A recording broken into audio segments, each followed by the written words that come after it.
ಓಂ ಜನ್ಮಾದ್ಯಸ್ಯ ಯತೋನ್ವಯಾಜಿತರತಚ್ಚಾರ್ಥೇಷ್ವಭಿಜ್ಞಸ್ವರಾಟ್ ತೇನೇ ಬ್ರಹ್ಮ ಹೃದಯ ಆದಿಕವಯೇ ಮುಹ್ಯಂತಿ ಯಂ ಸೂರಯಃ ತೇಜೋ ವಾರಿಮೃದಾಂ ಯಥಾ ವಿನಿಮಯೋ ಯತ್ರ ತ್ರಿಸರ್ಗೋ ಮೃಷಾ ಧಾಮ್ನಾ ಸ್ವೇನ ಸದಾ ನಿರಸ್ತಕುಹಕಂ ಸತ್ಯಂ ಪರಂ ಧೀಮಹಿ ಚಕ್ರಂ ಯಸ್ಯ ಭುಜಾಗ್ರಮೇತ ಲಲಿತಂ ವಿದ್ಯುತ್ಪ್ರಭಂ ರಾಜತೆ ಶಂಖೋ ಯಸ್ಯ ವಿರಾಜತೆ ಕರತಳೆ ಸಂಪೂರ್ಣಚಂದ್ರಪ್ರಭಃ ಮಾಲಾ ಯಸ್ಯ ಚಂಪಕಾ ಸತಿರಕಾಶಾಶೋಕಲೀಲೋತ್ಪಲಾ ತಸ್ಮಾನ್ ಪಾತು ಷಡರ್ಧವಿಕ್ರಮಗತಿಸ್ತ್ರೈಲೋಕ್ಯನಾಥೋ ಹರಿಃ ಪ್ರಥಮೋ ಹನುಮಾನ್ ನಾಮ ದ್ವಿತೀಯೋ ಭೀಮಯೇವ ಚ ಪೂರ್ಣಪ್ರಜ್ಞತೃತೀಯಸ್ತು ಭಗವತ್ಪಾರಸಾಧಕಃ ಕಾಮಧೇನುರ್ಯಥಾ ಪೂರ್ವಂ ಸರ್ವಾಭೀಷ್ಟಫಲಪ್ರದ ತಥಾ ಕಲೌ ಮಾಧುರಾಜ ಶ್ರೀಪಾದೋ ಭೀಷ್ಟದಃ ಸದಾಂ ಭವತಿ ಯದನುಭಾವಾದಿಡಮೋ ಕೋಪಿ ವಾಗ್ಮಿ ಜಡಮತಿರವಿಜಂತುರ್ಜಾಯತೆ ಪ್ರಾಜ್ಞಮೌಲಿಃ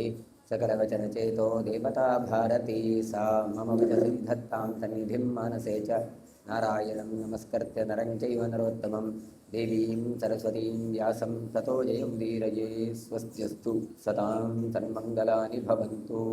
ಹರಿವಂಶದಲ್ಲಿ ಗಾಧಿಯ ಚರಿತ್ರೆಯನ್ನು ಹೇಳ್ತಾ ಇದ್ದಾರೆ. ತಸ್ಯಾಃ ಪ್ರೀತೋ ಅಭವದ್ಭರ್ತಾ ಭಾರ್ಗವೋ ಭೃಗುನಂದನಃ ಪುತ್ರಾರ್ಥಂ ಕಾರಯಾಮಾಸ ಚರುಂ ಗಾಧೇಸ್ತಥೈವ ಚ ಅಂತ ಋಚೀಕರು ತಮ್ಮ ಗಾಧಿಯ ಮಗಳಾದಂತಹ ಸತ್ಯವತಿಯನ್ನು ತಾವು ಮದುವೆಯಾಗುತ್ತಾರೆ. ಅಂತಹ ಆಕೆ ಋಚೀಕರು ತಮ್ಮ ಗಾಧಿಗೂ ಅಂದರೆ ಗಾಧಿಯ ಪತ್ನಿಗೂ ಮತ್ತು ತನಗೂ ಇಬ್ಬರಿಗೂ ಕೂಡ ಸತ್ಸಂತಾನಕ್ಕೋಸ್ಕರ ಹೋಮವನ್ನು ಮಾಡಿದರು. ಭೃಗುವಂಶದ ಋಚೀಕರು ಮಡದಿಯನ್ನು ಕರೆದು ಹೇಳ್ತಾರೆ, ಈ ಚರು ಹೋಮದ ಹವಿಸು ನಿನಗೆ, ನೀನು ಇದನ್ನು ತಿನ್ನು ಅಂತ, ಈ ಭಾಗ ನಿನದು ಅಂತ ತನ್ನ ಪತ್ನಿಗೆ ಏನು ಕೊಡ್ತಾರೆ. ಆಮೇಲೆ ಗಾಧಿಯ ಹೆಂಡತಿಯನ್ನು ಅಂದರೆ ತನ್ನ ಅತ್ತೆಗೆ ನಿನ್ನ ಕಾಂತಿಯಲ್ಲಿಲ್ಲಂತಹ ಒಂದು ಒಳ್ಳೆಯ ಕ್ಷತ್ರಿಯ ತೇಜಸ್ಸುಳ್ಳಂತಹ ಮಗುವಾಗಲಿ ಅಂತ ಅವಳಿಗೂ ಕೊಡ್ತಾರೆ. ಆದರೆ ನಿನಗೂ ಕೂಡ ಧೈರ್ಯವುಳ್ಳಂತಹ ತಪೋನಿಷ್ಠನಾದಂಥ ಒಳ್ಳೆ ಗಂಡು ಮಗು ಬರಬೇಕು ಅಂತ ಹೆಂಡತಿಗೆ ಕೊಟ್ಟರೆ, ಕ್ಷಾತ್ರ ತೇಜಸ್ಸುಳ್ಳದ್ದನ್ನು ಅತ್ತೆಗೆ ಕೊಡ್ತಾರೆ. ಈ ರೀತಿ ಭೃಗಸುರದ ರುಚಿಗಳು ಹೇಳಿದ ನಂತರ ತಾವು ಕಾಡಿಗೆ ತಪಸ್ಸಿಗೆ ಹೊರಡ್ತಾರೆ. ರಾಜನಾದ ಗಾಧಿ ತಾನು ತೀರ್ಥಯಾತ್ರೆಗೆ ಅಂತ ಹೊರಡುವ ಸಂದರ್ಭದಲ್ಲಿ ಹೆಂಡತಿಯೊಂದಿಗೆ ಮಗಳನ್ನು ನೋಡಿ ಋಚೀಕನ ಮನೆಗೆ ಬಂದಿದ್ದರು. ಹಾಗಾಗಿ ಋಚೀಕರು ನೀಡಿದ 2 ಚರುವನ್ನು ಸತ್ಯವತಿ ಹಿಡಿದುಕೊಂಡು ಪ್ರಯತ್ನಪೂರ್ವಕವಾಗಿ ತಾಯಿಗೆ ಹೇಳಿದಾಗ ಆಕೆ ಏನು ಹೇಳ್ತಾಳೆ ಕೇಳಿದರೆ, ದೈವ ಸಂಕಲ್ಪದಿಂದ ತಾಯಿ ಅದಲು ಬದಲು ಮಾಡಿ ತನ್ನ ಭಾಗವನ್ನು ಮಗಳಿಗೆ ಕೊಟ್ಟು ಮಗಳಿಗಿದ್ದ ಭಾಗವನ್ನು ತಾನು ತಿಂತಾಳೆ. ಅಥ ಸತ್ಯವತಿ ಗರ್ಭಂ ಕ್ಷತ್ರಿಯಾಂತಕರಂ ತದಾ ಧರಯಾಮಾಸ ದೀಪ್ತೇನ ವಪುಷಾ ಘೋರ ದರ್ಶನ. ಆಮೇಲೆ ಸತ್ಯವತಿ ತಾನು ಕ್ಷತ್ರಿಯನನ್ನು ನಾಶ ಮಾಡುವಂಥ ದಿಟ್ಟತನದ ಧೈರ್ಯದ ಒಂದು ಚರು ಏನು ಇತ್ತು ಅದನ್ನು ತಾನು ತಿಂದಿದ್ದಾಳೆ. ಹಾಗಾಗಿ ಗರ್ಭವನ್ನು ಧರಿಸಿದ್ಲು. ಆಗ ಸಾಧನಾನುಷ್ಠಾನದಿಂದ ಆ ಸತ್ಯವತಿಯನ್ನು ಕಂಡಂತಹ ಋಚೀಕರು ತನ್ನ ಮಡದಿಯನ್ನು ಅಂದರೆ ಸತ್ಯವತಿಯನ್ನು ಕರೆದು ಹೇಳ್ತಾರೆ, ತಾಂ ಋಚೀಕಸ್ತೋ ದೃಟ್ವಾ ಯೋಗೇನ ಅಭ್ಯನುಸೃತ್ಯ ಚ ತಾಂ ಅಬ್ರವೀದ್ ದ್ವಿಜಶ್ರೇಷ್ಠ ಸ್ವಾಂ ಭಾರ್ಯಾಂ ವರವರ್ಣಿನೀಂ ಅಂತ ತನ್ನ ಪತ್ನಿಯನ್ನು ನೋಡುವಾಗಲೇ ಗೊತ್ತಾಗಿಬಿಟ್ಟಿತ್ತು ಋಚೀಕರಿಗೆ. ಇದು ನಾನು ಕೊಟ್ಟ ಚರು ಆಚೀಚೆಯಾಗಿದೆ, ಇವಳು ತಿನ್ನುವಂತಹ ಯಾವ ಪದಾರ್ಥ ಅದು ಅತ್ತೆಗೆ ಕೊಟ್ಟಿದ್ದಾಳೆ, ತಾನು ಇರಬೇಕಾದದನ್ನು ಅತ್ತೆ ತಿನ್ನಬೇಕಾದ್ದನ್ನು ಸೊಸೆಗೆ ಮಗಳಿಗೆ ಕೊಟ್ಟಿದ್ದಾರೆ. ಹಾಗಾಗಿ ಮಾತ್ರಾಸಿ ವಂಚಿತ ಭದ್ರೇ ಚರು ವ್ಯತ್ಯಾಸ ಹೇತುನ ಜನಿಷ್ಯತಿ ಪುತ್ರಸ್ತೆ ಕ್ರೂರ ಕರ್ಮಾತಿ ದಾರುಣ. ನಿನ್ನ ತಾಯಿ ನಿನಗೆ ಮೋಸ ಮಾಡಿದ್ದಾಳೆ, ಅವಳ ಪಾಲಿನ ಚರುವನ್ನು ನಿನಗೆ ನೀಡಿದ್ದಾಳೆ. ನಿನಗೆ ಆದ್ದರಿಂದ ಏನಾಗುತ್ತೆ, ಭಯಂಕರ ಕರ್ಮವನ್ನು ಎಸಗುವ ಅಂದರೆ ಸಾಮಾನ್ಯ ಮಗುವಲ್ಲ ಇದು, ಅತ್ಯ ಬಲಿಷ್ಠನಾದಂಥ ಮಗ ಹುಟ್ಟಿಕೊಳ್ಳುತ್ತಾನೆ ಅಂತ. ಆಗ ಕ್ಷತ್ರಿಯ ತೇಜಸ್ಸುಳ್ಳ ಮಗ ಹುಟ್ಟುತ್ತಾನೆ ಹೇಳುವಾಗ ಭ್ರಾತ ಜನಿಷ್ಯತೇಜ ಬ್ರಹ್ಮಭೂತಸ್ತಪೋಧನ ವಿಶ್ವಂ ಹಿ ತಪಸ ಬ್ರಹ್ಮ ತಪಸ ಮಯಾ ತಸ್ಮಿನ್ ಸಮರ್ಪಿತಂ. ನಿನ್ನ ತಾಯಿಯಲ್ಲಿ ಹುಟ್ಟುವಂತಹ ಮಗು ಉಂಟಲ್ಲ ಅದು ಮಾತ್ರ ಒಳ್ಳೆ ದೈವಜ್ಞ, ಒಳ್ಳೆ ಜ್ಯೋತಿಷ್ಯ, ತಪಸ್ವಿ, ವೇದ ಮಂತ್ರವನ್ನು ಕಾಣುವವ, ವೇದ ಮಂತ್ರಗಳಿಂದೆಲ್ಲ ಹಾಗೆಲ್ಲ ಆಗಬೇಕು ಅಂತ ನಾನು ತಪಸ್ಸನ್ನೆಲ್ಲ ಮಾಡಿಕೊಟ್ಟಿದ್ದೇನೆ ಅಂತ. ಆಗ ಸತ್ಯವತಿ ಹೇಳ್ತಾಳೆ, ಅಯ್ಯಯ್ಯೋ ಹೀಗಾಗಬಾರ್ದಿತ್ತು. ಏವ ಮುಕ್ತ ಮಹಾಭಾಗ ಭರ್ತ್ರ ಸತ್ಯವತಿ ತದಾ ಪ್ರಸಾದಯಾಮಾಸ ಪತಿಂ ಪುತ್ರೋ ಮೇ ನೇದೃಶೋ ಭವೇತ್. ಸತ್ಯವತಿ ಹೇಳ್ತಾಳೆ ಅಂತ, ನನಗೆ ಇಂಥ ಮಗ ಬೇಡ, ನನಗೆ ಒಳ್ಳೆಯ ಬ್ರಹ್ಮತೇಜಸ್ಸುಳ್ಳಂತಹ ಮಗುವೇ ಬೇಕೇ ಹೊರತು ಕ್ರೂರವಾದಂಥ ಕೆಲಸ ಮಾಡುವ ಕ್ಷಾತ್ರ ತೇಜಸ್ಸುಳ್ಳಂತಹ ಮಗು ನನಗೆ ಬೇಡ. ಆಗ ಅವರು ಹೇಳ್ತಾರಂತೆ ಋಚಿಕರು ಕೂಡ, ನೈಷ ಸಂಕಲ್ಪಿತ ಕಾಮೋ ಮಯಾ ಭದ್ರೇ ತಥಾ ಸ್ಥಿತಿ. ಅಲ್ಲ, ನಿನಗೆ ಮಾತ್ರ ಅಲ್ಲ, ನನಗೂ ಅಂತ ಮಗ ಬೇಕಿರಲಿಲ್ಲ. ನನಗೆ ಒಳ್ಳೆ ಬ್ರಹ್ಮ ತೇಜಸ್ಸುಳ್ಳ ವೇದದ್ರಷ್ಟನಾದಂಥ ಒಳ್ಳೆ ಮಗ ಬೇಕು ಅಂತ ಇತ್ತು. ಆದರೆ ನೀನು ಹೇಳಿದಾಗೆ ನನಗೂ ಬೇಡ ಅಂತ ಇತ್ತು. ಆದರೆ ಏನು ಮಾಡುವ? ಉಗ್ರಕರ್ಮ ಭವೇತ್ ಪುತ್ರ ಪಿತುರ್ಮಾತಶ್ಚ ಕಾರಣ ಪುನಃ ಸತ್ಯವತಿ ವಾಕ್ಯಮೇವ ಮುಕ್ತ ಬ್ರವೀದಿದಂ. ನಿನ್ನ ಮಗ ಭಯಂಕರ ಕರ್ಮವನ್ನು ಮಾಡುವವನು, ತಾನು ತಾಯಿ ತಂದೆಯರ ಕಾರಣದಿಂದಾಗಿಯೇ ತಾನಿಂತಹ ಕೆಲಸ ಮಾಡುವವನಾಗಿ ಬಿಡ್ತಾನೆ. ಆಗ ಸತ್ಯವತಿ ಹೇಳ್ತಾಳೆ, ಅಯ್ಯಯ್ಯೋ ನನಗೆಂಥದ್ದು ಬೇಡ. ಇಚ್ಛಲ್ಲೋಕಾನ್ ಅಭಿಮುನೆ ಸೃಜೇಥಾ ಕಿಂ ಪುನಃಸುತಂ ಶಮಾತ್ಮಕ ಮೃಜುಂ ತ್ವಂ ಮೇ ಪುತ್ರಂ ದಾತುಮಿಹಾರ್ಹಸಿ. ನೀವು ಬಯಸಿದರೆ, ಗಂಡನಿಗೆ ಹೇಳುವುದಾಕೆ ಸತ್ಯವತಿ, ಅಲ್ಲ ನೀವು ಬಯಸಿದರೆ 3 ಲೋಕವನ್ನೇ ಬಿಡೋರು. ಇಚ್ಛಾಲ್ ಲೋಕಾನಪಿ. ನೀವು ಅಂತ ಸಾಮರ್ಥ್ಯ ಉಂಟು ಗೊತ್ತಾ ರುಚಿಕರೇ ನಿಮಗೆ. ನೀವು ಬಯಸಿದರೆ 3 ಲೋಕವನ್ನೇ ಸೃಷ್ಟಿ ಮಾಡಲು ಸಾಮರ್ಥ್ಯವುಳ್ಳವರು. ಆಗ ಮೇ ಪುತ್ರಂ ದಾತುಮರ್ಹಸಿ. ಅಲ್ಲ, ಅಂಥದ್ರಲ್ಲಿ ನನಗಾಗಿ ಒಂದು ಮಗುವನ್ನು ಸೃಷ್ಟಿ ಮಾಡಿಕೊಳ್ಳಲಿಕ್ಕೆ ಸಾಧ್ಯ ಇಲ್ವ ನಿಮಗೆ? ನೀವೀಗ ಅಂತಹ ಸಾಮರ್ಥ್ಯವುಳ್ಳವರು. ಆದ್ದರಿಂದ ಒಳ್ಳೆಯ ಸಂತಾನವನ್ನೇ ನನಗೆ ಕೊಡಬೇಕು ಹೊರತು ಕ್ರೂರವಾದಂತಹ ಕರ್ಮ ಮಾಡುವಂತಹ ಮಗನನ್ನಲ್ಲ. ಕಾಮಮೇವಂ ವಿಧಃ ಪುತ್ರೌ ಪೌತ್ರೋ ಮಮ ಸ್ಯಾತ್ ತವ ತತ್ ಪ್ರಭೋ ಯದ್ಯನ್ಯಥಾ ನ ಶಕ್ಯಂ ವೈ ಕರ್ತಮೇತದ್ವಿಜೋತ್ತಮ. ಆಗ ಇವ್ರು ಹೇಳ್ತಾರೆ, ನೀನು ಹೇಳಿದ ಹಾಗೆ ಒಳ್ಳೆ ಮಗು ಹುಟ್ಟಬೇಕು ಅಂತಾದರೆ ಈಗ ನೀನು ಚರು ತಿಂದಿದ್ದೀಯಲ್ಲ, ಅದರಲ್ಲಿ ಹುಟ್ಟುವಂತಹ ಮೊಮ್ಮಗ ಉಂಟಲ್ಲ, ಅವ ಮೊಮ್ಮಗಾಗಿ ಬರ್ತಾನೆ. ಆದರೆ ಅದೂ ಕೂಡ ನೀನು ಹೇಳಿದ ಹಾಗೆ ಸಂದರ್ಭದಲ್ಲಿದ್ದರೆ ಮಾತ್ರ. ನಿನಗೆ ಒಂದು ವೇಳೆ ವ್ಯತ್ಯಾಸ ಆಗಲಿಕ್ಕಿಲ್ಲ ಅಂತಾದರೆ ಆತ ಮಗ ಆಗೋದು ಬೇಡ, ಆದರೆ ಮೊಮ್ಮಗನಂತೂ ಹಾಗೇ ಆಗ್ತಾನೆ. ಆ ರೀತಿಯಾದಂತಹ ಸಾಮರ್ಥ್ಯ ಬಂದೇ ಬರುತ್ತೆ. ತತಃ ಪ್ರಸಾದಮಕರೋ ಸತಸ್ಯಾಸ್ತಪಸೋ ಬಲಾದ್ ಭದ್ರೇ ನಾಸ್ತಿ ವಿಶೋಷೋ ಮೇ ಪೌತ್ರೇ ಚ ವರವರ್ಣಿನಿ ತ್ವಯಾ ಯಥೋಕ್ತಂ ವಚನಂ ತಥಾ ಭದ್ರಂ ಭವಿಷ್ಯತಿ. ಮತ್ತೆ ರುಚಿಕರನ್ನು ಆಕೆ ಇಲ್ಲ ಅದೆಲ್ಲ ಆಗುವುದೇ ಇಲ್ಲ ಅಂತೇಳಿ ತಾನು ತಪಶ್ಚರಣೆಯಿಂದ ರುಚಿಕರನ್ನು ಒಲಿಸಿಕೊಂಡ್ಲಂತೆ ಗಂಡನನ್ನು. ಆಗ ರುಚಿಕರು ಹೇಳಿದಂತೆ, ಆಗಲಿ, ಮಗನಿಗೂ ಮೊಮ್ಮನಿಗೂ ತುಂಬ ವ್ಯತ್ಯಾಸ ಏನಿಲ್ಲ. ಆದ್ದರಿಂದ ನೀನು ಹೇಳುವ ಹಾಗೆ ಮಗನಾಗಬೇಕಾದವ ಮೊಮ್ಮಗನಾಗಲಿ ಅಂತ ಅನುಗ್ರಹ ಮಾಡಿದ್ರು. ತತಸ್ಸತ್ಯವತಿ ಪುತ್ರಂ ಜನಯಾಮಾಸ ಭಾರ್ಗವಂ ತಪಸ್ಯಭಿರತಂ ದಾಂತಂ ಯಮದಗ್ನಿಂ ಕ್ಷಮಾತ್ಮಕಂ. ಆಮೇಲೆ ತಪೋನಿಷ್ಠನಾದಂಥ ರುಚಿಕರ ಆಶೀರ್ವಾದದಿಂದಾಗಿ ಸಂಯಮಿನಿಯಾದಂತಹ ಸಹನಾಶೀಲನಾದಂಥ ಜಮದಗ್ನಿಗಳು ತನ್ನ ಮಗನಾಗಿ ಹುಟ್ಟಿಕೊಂಡರು. ಭೃಗೋಶ್ಚೌರು ವಿಪರ್ಯಾಸೆ ರಯುದ್ರ ವೈಷ್ಣವಯೋ ಪುರ ಯಜನಾದ್ ವೈಷ್ಣವೇಥಾಂಶೇ ಯಮದಗ್ನಿರಜಾಯತ. ರುಚಿಕರ ಚರು ವ್ಯತ್ಯಾಸದಿಂದ ರೌದ್ರ ವೈಷ್ಣವ ಯಾಗ ಪ್ರಭಾವದಿಂದ, ಅಂದರೆ ರುದ್ರದೇವರ ಮತ್ತು ವಿಷ್ಣುದೇವರ ಯಾಗದ ಪ್ರಭಾವದಿಂದಾಗಿ ವೈಷ್ಣವಾಂಶ ಸಂಭೂತರಾದಂತಹ ಜಮದಗ್ನಿಗಳು ಹುಟ್ಟಿಕೊಂಡರು. ಸಾಹಿ ಸತ್ಯವತಿ ಪುಣ್ಯ ಸತ್ಯಧರ್ಮಪರಾಯಣ ಕೌಶಿಕೀತಿ ಸಮಾಖ್ಯಾತ ಪ್ರವೃತ್ತೇಯಂ ಮಹಾನದಿ. ಮುಂದೆ ಇದೇ ಸತ್ಯವತಿ ಇಂತಹ ಮಹಾತ್ಮನನ್ನು ಅಂದರೆ ಜಮದಗ್ನಿಯರನ್ನು ಹೆತ್ತು ಧರ್ಮರತಳಾಗಿ ಕೌಶಿಕಿ ಎನ್ನುವಂಥ ನದಿಯಾಗಿ ತಾನು ದೊಡ್ಡ ನದಿಯಾಗಿ ತಾನು ಹರಿತಾಳೆ. ಹಾಗಾಗಿ ಕೌಶಿಕಿಯಾಗಿ ಹರಿತಾಳೆ. ಇಕ್ಷ್ವಾಕುವಂಶ ಪ್ರಭವೋ ರೇಣುರ್ನಾಮ ನರಾಧಿಪ ತಸ್ಯ ಕನ್ಯಾ ಮಹಾಭಾಗ ಕಾಮಲಿ ನಾಮ ರೇಣುಕಾ. ಇಕ್ಷ್ವಾಕು ವಂಶದಲ್ಲಿ ಮುಂದೆ ರೇಣು ಅಂತ ಒಬ್ಬ ರಾಜ ಇದ್ದ. ಆತನ ಮಗಳು ಕಾಮಲಿ ಎನ್ನುವಂಥವಳು. ಆಕೆಯದು ಇನ್ನೊಂದು ಹೆಸರೇ ರೇಣುಕಾ ಅಂತ ಹೇಳಿ ತಾವು ಕೊಡ್ತಾರೆ. ಹಾಗಾಗಿ ರೇಣುವಿನ ಮಗಳು ರೇಣುಕಾ. ರೇಣುಕಾಯಾಂತು ಕಾಮಲ್ಯಾಂ ತಪೋವಿದ್ಯಾ ಸಮನ್ವಿತಃ ಆರ್ಚಿಕೋ ಜನಯಾಮಾಸ ಜಾಮದಗ್ನಿಯಂ ಸುದಾರುಣಂ. ಅಂತಹ ರೇಣುಕೆಯಲ್ಲಿ ತಪೋಜ್ಞಾನದಿಂದ ಕೂಡಿದಂತಹ ಜಮದಗ್ನಿಗಳು ಏನಿದ್ದಾರಲ್ಲ ಅಂಥವರಿಂದ ಹುಟ್ಟಿಕೊಂಡದ್ದೇ ಪರಶುರಾಮರು. ಹಾಗಾಗಿ ಅವರು ಸುದಾರುಣ ಕ್ರೂರಕರ್ಮ ಮಾಡುವಂತಹ ವ್ಯಕ್ತಿಯಾಗಿ ಪರಶುರಾಮರು ಹುಟ್ಟಿಕೊಳ್ತಾರೆ. ಸರ್ವವಿದ್ಯಾನುಗಂ ಶ್ರೇಷ್ಠಂ ಧನುರ್ವೇದಸ್ಯ ಪಾರಗಂ ರಾಮಂ ಕ್ಷತ್ರಿಯ ಹಂತಾರಂ ಪ್ರದೀಪ್ತಮಿವ ಪಾವಕಂ. ಆ ಪರಶುರಾಮರು ಸಕಲ ವಿದ್ಯಾ ಪಾರಂಗತರಾಗಿ ಬಿಡ್ತಾರೆ, ಧನುರ್ವೇದದಲ್ಲಿ ಪಾರಂಗತರಾಗಿ ಬಿಡ್ತಾರೆ, ಕ್ಷತ್ರಿಯ ಸಂಹಾರಕರಾಗಿ ಉರಿಯುವ ಅಗ್ನಿಯಂತಹ ತೇಜಸ್ಸನ್ನು ಪಡೆದವರಾದರು. ಹಾಗಾಗಿ ಅಗ್ನಿಗೆ ಯಾವತ್ತೂ ಕೂಡ ಅಭಿಮಾನಿ ಯಾರು ಕೇಳಿದರೆ ಅಂತಹ ಪರಶುರಾಮ ದೇವರು ಅಂತ ಕೊಡ್ತಾರೆ. ಔರ್ವಸ್ಯೈವಂ ರುಚೀಕಸ್ಯ ಸತ್ಯವತ್ಯಾ ಮಹಾಯಶಃ ಜಮದಗ್ನಿಸ್ತಪೋವೀರ್ಯ ಜಜ್ಞೆ ಬ್ರಹ್ಮವಿದಾಂಬರ. ಆಮೇಲೆ ಹೇಳ್ತಾರೆ ರುಚಿಕರಂದ್ರೆ ಮತ್ತು ಯಾರು ಅಲ್ಲ, ಔರ್ವರು ಅಂತ ಪ್ರಸಿದ್ಧರಾದವರು ಅಂತ ಒಂದು ಅಂಶವನ್ನು ಹೇಳ್ತಾರೆ. ಔರ್ವಸ್ಯೈವಂ ಋಚೀಕಸ್ಯ ಅಂತ. ಋಚೀಕರಿಗೆ ಇನ್ನೊಂದು ಹೆಸರು ಔರ್ವನು ಅಂತ ಕೊಡ್ತಾರೆ. ಹಾಗಾಗಿ ಸತ್ಯವತಿಯಲ್ಲಿ ಅವರು ಹುಟ್ಟಿಕೊಂಡಂಥ ಪರಶುರಾಮರು ವೇದಜ್ಞನೆನಿಸಿದ್ದಾರೆ. ಜಮದಗ್ನಿಯ ತಮ ಸಾಮರ್ಥ್ಯದಿಂದಾಗಿ ಜನಿಸಿದವರು. ಮಧ್ಯಮಶ್ಚ ಶುನಶ್ಚೇ ಪುನಶ್ಚಿಚ್ಛ ಕನಿಷ್ಠಕಃ ವಿಶ್ವಾಮಿತ್ರಂತು ದಾಯಾನಂ ಗಾಧಿ ಕುಶಿಕನಂದನ. ಜಮದಗ್ನಿಗೆ ಇಬ್ಬರು ತಮ್ಮಂದಿರಿದ್ದರು ಅಂತ ಹೇಳ್ತಾರೆ. ಶುನಶ್ಚೇಪ ಮತ್ತು ಶುನಕುಚ್ಛ ಅಂತ ಅವರ ಹೆಸರು.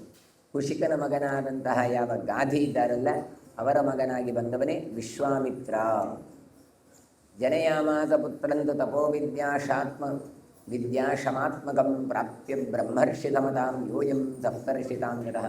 ಅದೇ ವಿಶ್ವಾಮಿತ್ರರು ಕೌಶಿಕರು ತಾವು ತಪಸ್ಸು ಮತ್ತು ಜ್ಞಾನ ಸಹನ ಸಾಮರ್ಥ್ಯದಿಂದಾಗಿ ಬ್ರಹ್ಮರ್ಷಿಗಳ ಸಾಮರ್ಥ್ಯವನ್ನು ಪಡೆದ ಸಪ್ತರ್ಷಿಗಳಲ್ಲೊಬ್ಬರಾದರು ವಿಶ್ವಾಮಿತ್ರರು. ವಿಶ್ವಾಮಿತ್ರಸ್ತು ಧರ್ಮಾತ್ಮ ನಾಮ್ನ ವಿಶ್ವನಾಥ ಸ್ಮೃತಃ ಯಜ್ಞೆ ಮೃಗಪ್ರಸಾದೇನ ಕೌಶಿಕಾತ್ ವಂಶವರ್ಧನಃ.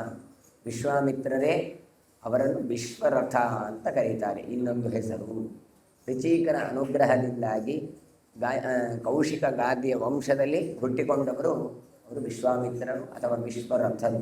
ವಿಶ್ವಾಮಿತ್ರಸ್ಯ ಚ ಸುತಾ ದೇವರಾತಾದಯ ಸ್ಮೃತಾಃ ಪ್ರಖ್ಯಾತಸ್ತ್ರಿಲೋಕೇಷು ತೇಷಾಂ ನಾಮಾನಿ ಮೇಷು. ವಿಶ್ವಾಮಿತ್ರನ ಮಕ್ಕಳು ಯಾರು ಕೇಳಿದರೆ ದೇವರಾತಾದಿಗಳು, ಮೂರು ಲೋಕದಲ್ಲಿಯೂ ಪ್ರಸಿದ್ಧರಾದವರು. ಅವರ ಹೆಸರನ್ನೆಲ್ಲ ನೀನು ಹೇಳ್ತೇನೆ ಕೇಳಿಕೋ. ಇವರೆಲ್ಲ ಪ್ರವರ ಅಂತ ಪ್ರಸಿದ್ಧರಾದವರು ಇವರೆಲ್ಲ ಅಂತ ಅವರ ಹೆಸರನ್ನೆಲ್ಲ ಉಲ್ಲೇಖ ಮಾಡ್ತಾರೆ. ವಿಶ್ವಾಮಿತ್ರರ ಮಕ್ಕಳ ಹೆಸರನ್ನು ದೇವಶಿರವಾಹ ಪ್ರತಿಷ್ಠೈವ ಯಸ್ಯಾತ್ಮಾತ್ಯಾಯನಾ ಸ್ಮೃತಾಃ ಶಾಲಾವತ್ಯಾಂ ಹಿರಣ್ಯಾಕ್ಷೋ ರೇಣುರ್ಯಜ್ಞೇಥ ರೇಣುಮಾಂ ಸಂಕ್ರತಿರ್ಗಾಲವಶ್ಚೈವ ಮುದ್ಗಲಶ್ಚೇತಿ ವಿಶ್ರುತಾಃ ಮಧುಚ್ಛಂದೋ ಜಯಶ್ಚೈವ ದೇವಲಶ್ಚ ತಥಾಷ್ಟಕಃ ಅಂತ. ಶಾಲಾವತಿ ಅಂತ ಮೂರು ಮಕ್ಕಳು. ಆ ಶಾಲಾವತಿಯಲ್ಲಿ ದೇವರಾತ, ಕಾತ್ಯಾಯನ ಗೋತ್ರ ಪ್ರವರ್ತನಕಾದವ ಕತಿ, ಇನ್ನೊಬ್ಬ ಹಿರಣ್ಯಾಕ್ಷ, ರೇಣುವಿನ ಮಗ ರೇಣುಮಂತ ಅಂತ ಮೊದಲಾದವರೆಲ್ಲ. ಇನ್ನು ಸಾಂಕೃತಿ, ಗಾಲವ, ಮುದ್ಗಲ, ಮಧುಚ್ಛನ್ನ, ಜಯ, ದೇವಲ ಅಂತ ಹಾಗೆ ಅಷ್ಟಕ ಅಂತ ಒಂದು ಕಡೆಯಿಂದ. ಇನ್ನು ಕಚ್ಚಪೋ ಹಾರಿತಶ್ಚೈವ ವಿಶ್ವಾಮಿತ್ರಸ್ಯ ವೈ ಸುತಾಃ ತೇಷಾಂ ಖ್ಯಾತಾನಿ ಗೋತ್ರಾಣಿ ಕೌಶಿಕಾನಾಂ ಮಹಾತ್ಮನಾಂ. ಆಮೇಲೆ ಕಚ್ಚಪ, ಹಾರೀತ, ವಿಶ್ವಾಮಿತ್ರನ ಮಕ್ಕಳಾದ ಇವರೆಲ್ಲರೂ ಕೂಡ ಗೋತ್ರಗಳಾಗಿಯೇ ಪ್ರಸಿದ್ಧರಾದವರು. ಪಾಣಿನೋ ಬಭ್ರವಶ್ಚೈವ ಧ್ಯಾನಜಪ್ಯಾಸ್ತಥೈವ ಚ ಪಾರ್ಥಿವ ದೇವರಾತಾಶ್ಚ ಶಾಲಾಂಕಾಯನ ಭಾಷ್ಕಲಾಃ. ಪಾಣಿಗಳು, ಬಭ್ರುಗಳು, ಧ್ಯಾನಜಪ್ಯರು, ಪಾರ್ಥಿವ, ದೇವರಾತ, ಶಾಲಂಕಾಯನ, ಭಾಷ್ಕಲರು ಅಂತ ಇನ್ನೊಂದಿಷ್ಟು ಜನ ಋಷಿಗಳು. ಲೋಹಿತ, ಯಮದೂತಾಶ್ಚ ತಥಾ ಕಾರಿಷವಸ್ಮೃತಾಃ ಶೌಷವ ಕೌಶಿಕಾರಾಜಾಂ ಸಥಾನ್ಯೇ ಸೈಂಧವಾಯನಾಃ. ಇನ್ನು ಲೋಹಿತರು, ಯಮದೂತರು, ಕಾರೀಷರು, ಶೌಶ್ರರು, ಕೌಶಿಕರು, ಸೈಂಧವಾಯನರು ಅಂತ ಇನ್ನೊಂದಿಷ್ಟು ಋಷಿಗಳು. ದೇವಲ, ರೇಣುಮಾಶ್ಚೈವ ಯಜ್ಞವಾಲ್ಕ್ಯಾಘಮರ್ಷಣಾಃ ಔದುಂಬರಾಖ್ಯ ವಿಷ್ಣಾತಾಸ್ತಾರಕಾಯನ ಚುಂಚಲ್ವಾಃ. ದೇವಲರು, ರೇಣುಗಳು, ಯಾಜ್ಞವಲ್ಕ್ಯರು, ಅಘಮರ್ಷಣರು, ಔದುಂಬರರು, ಅಧಿಷ್ಣಾತರು, ತಾರಕಾಯನರು, ಚುಂಚುಲರು ಅಂತ ಇನ್ನೊಂದಿಷ್ಟು ಋಷಿಗಳು. ಶಾಲಾವತಿಯ ಮಕ್ಕಳಿಂದಾಗಿ ಮತ್ತೆ ಶಾಲಾವತ್ಯ ಹಿರಣ್ಯಾಕ್ಷ ಸಾಂಕೃತ್ಯ ಗಾಲವಾಸ್ತದ ಬಾದರಾಯಣೀಶ್ಚಾನ್ಯೇ ವಿಶ್ವಾಮಿತ್ರಸ್ಯ ಧೀಮತಃ. ಶಾಲಾವತಿಯ ಮಕ್ಕಳಾದ ಹಿರಣ್ಯಾಕ್ಷ, ಸಾಂಕೃತ್ಯ, ಗಾಲವ, ಬಾದರಾಯಣಿ ಎನ್ನುವಂಥ ಜ್ಞಾನಿಗಳು ವಿಶ್ವಾಮಿತ್ರನ ಗೋತ್ರದಲ್ಲಿ ಪ್ರಸಿದ್ಧರಾಗಿ ಬಂದಂತಹ ಋಷಿಗಳು.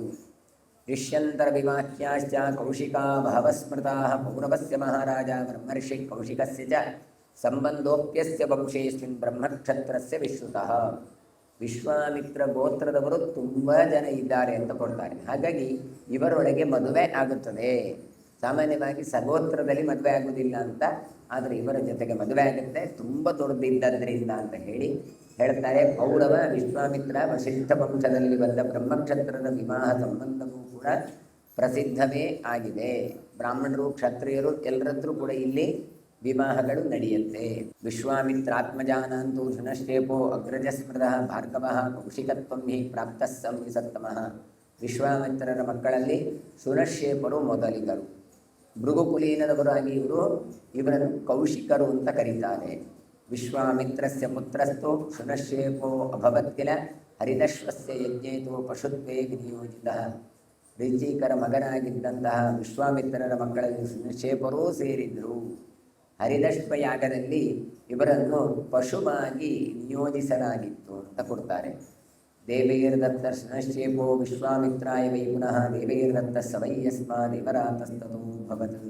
ಆ ದೇವತೆಗಳಿಗೆ ವಿಶ್ವಾಮಿತ್ರರು ಇವನನ್ನು ಕೊಟ್ಟು ಇವರನ್ನು ನೀಡ್ತಾರೆ.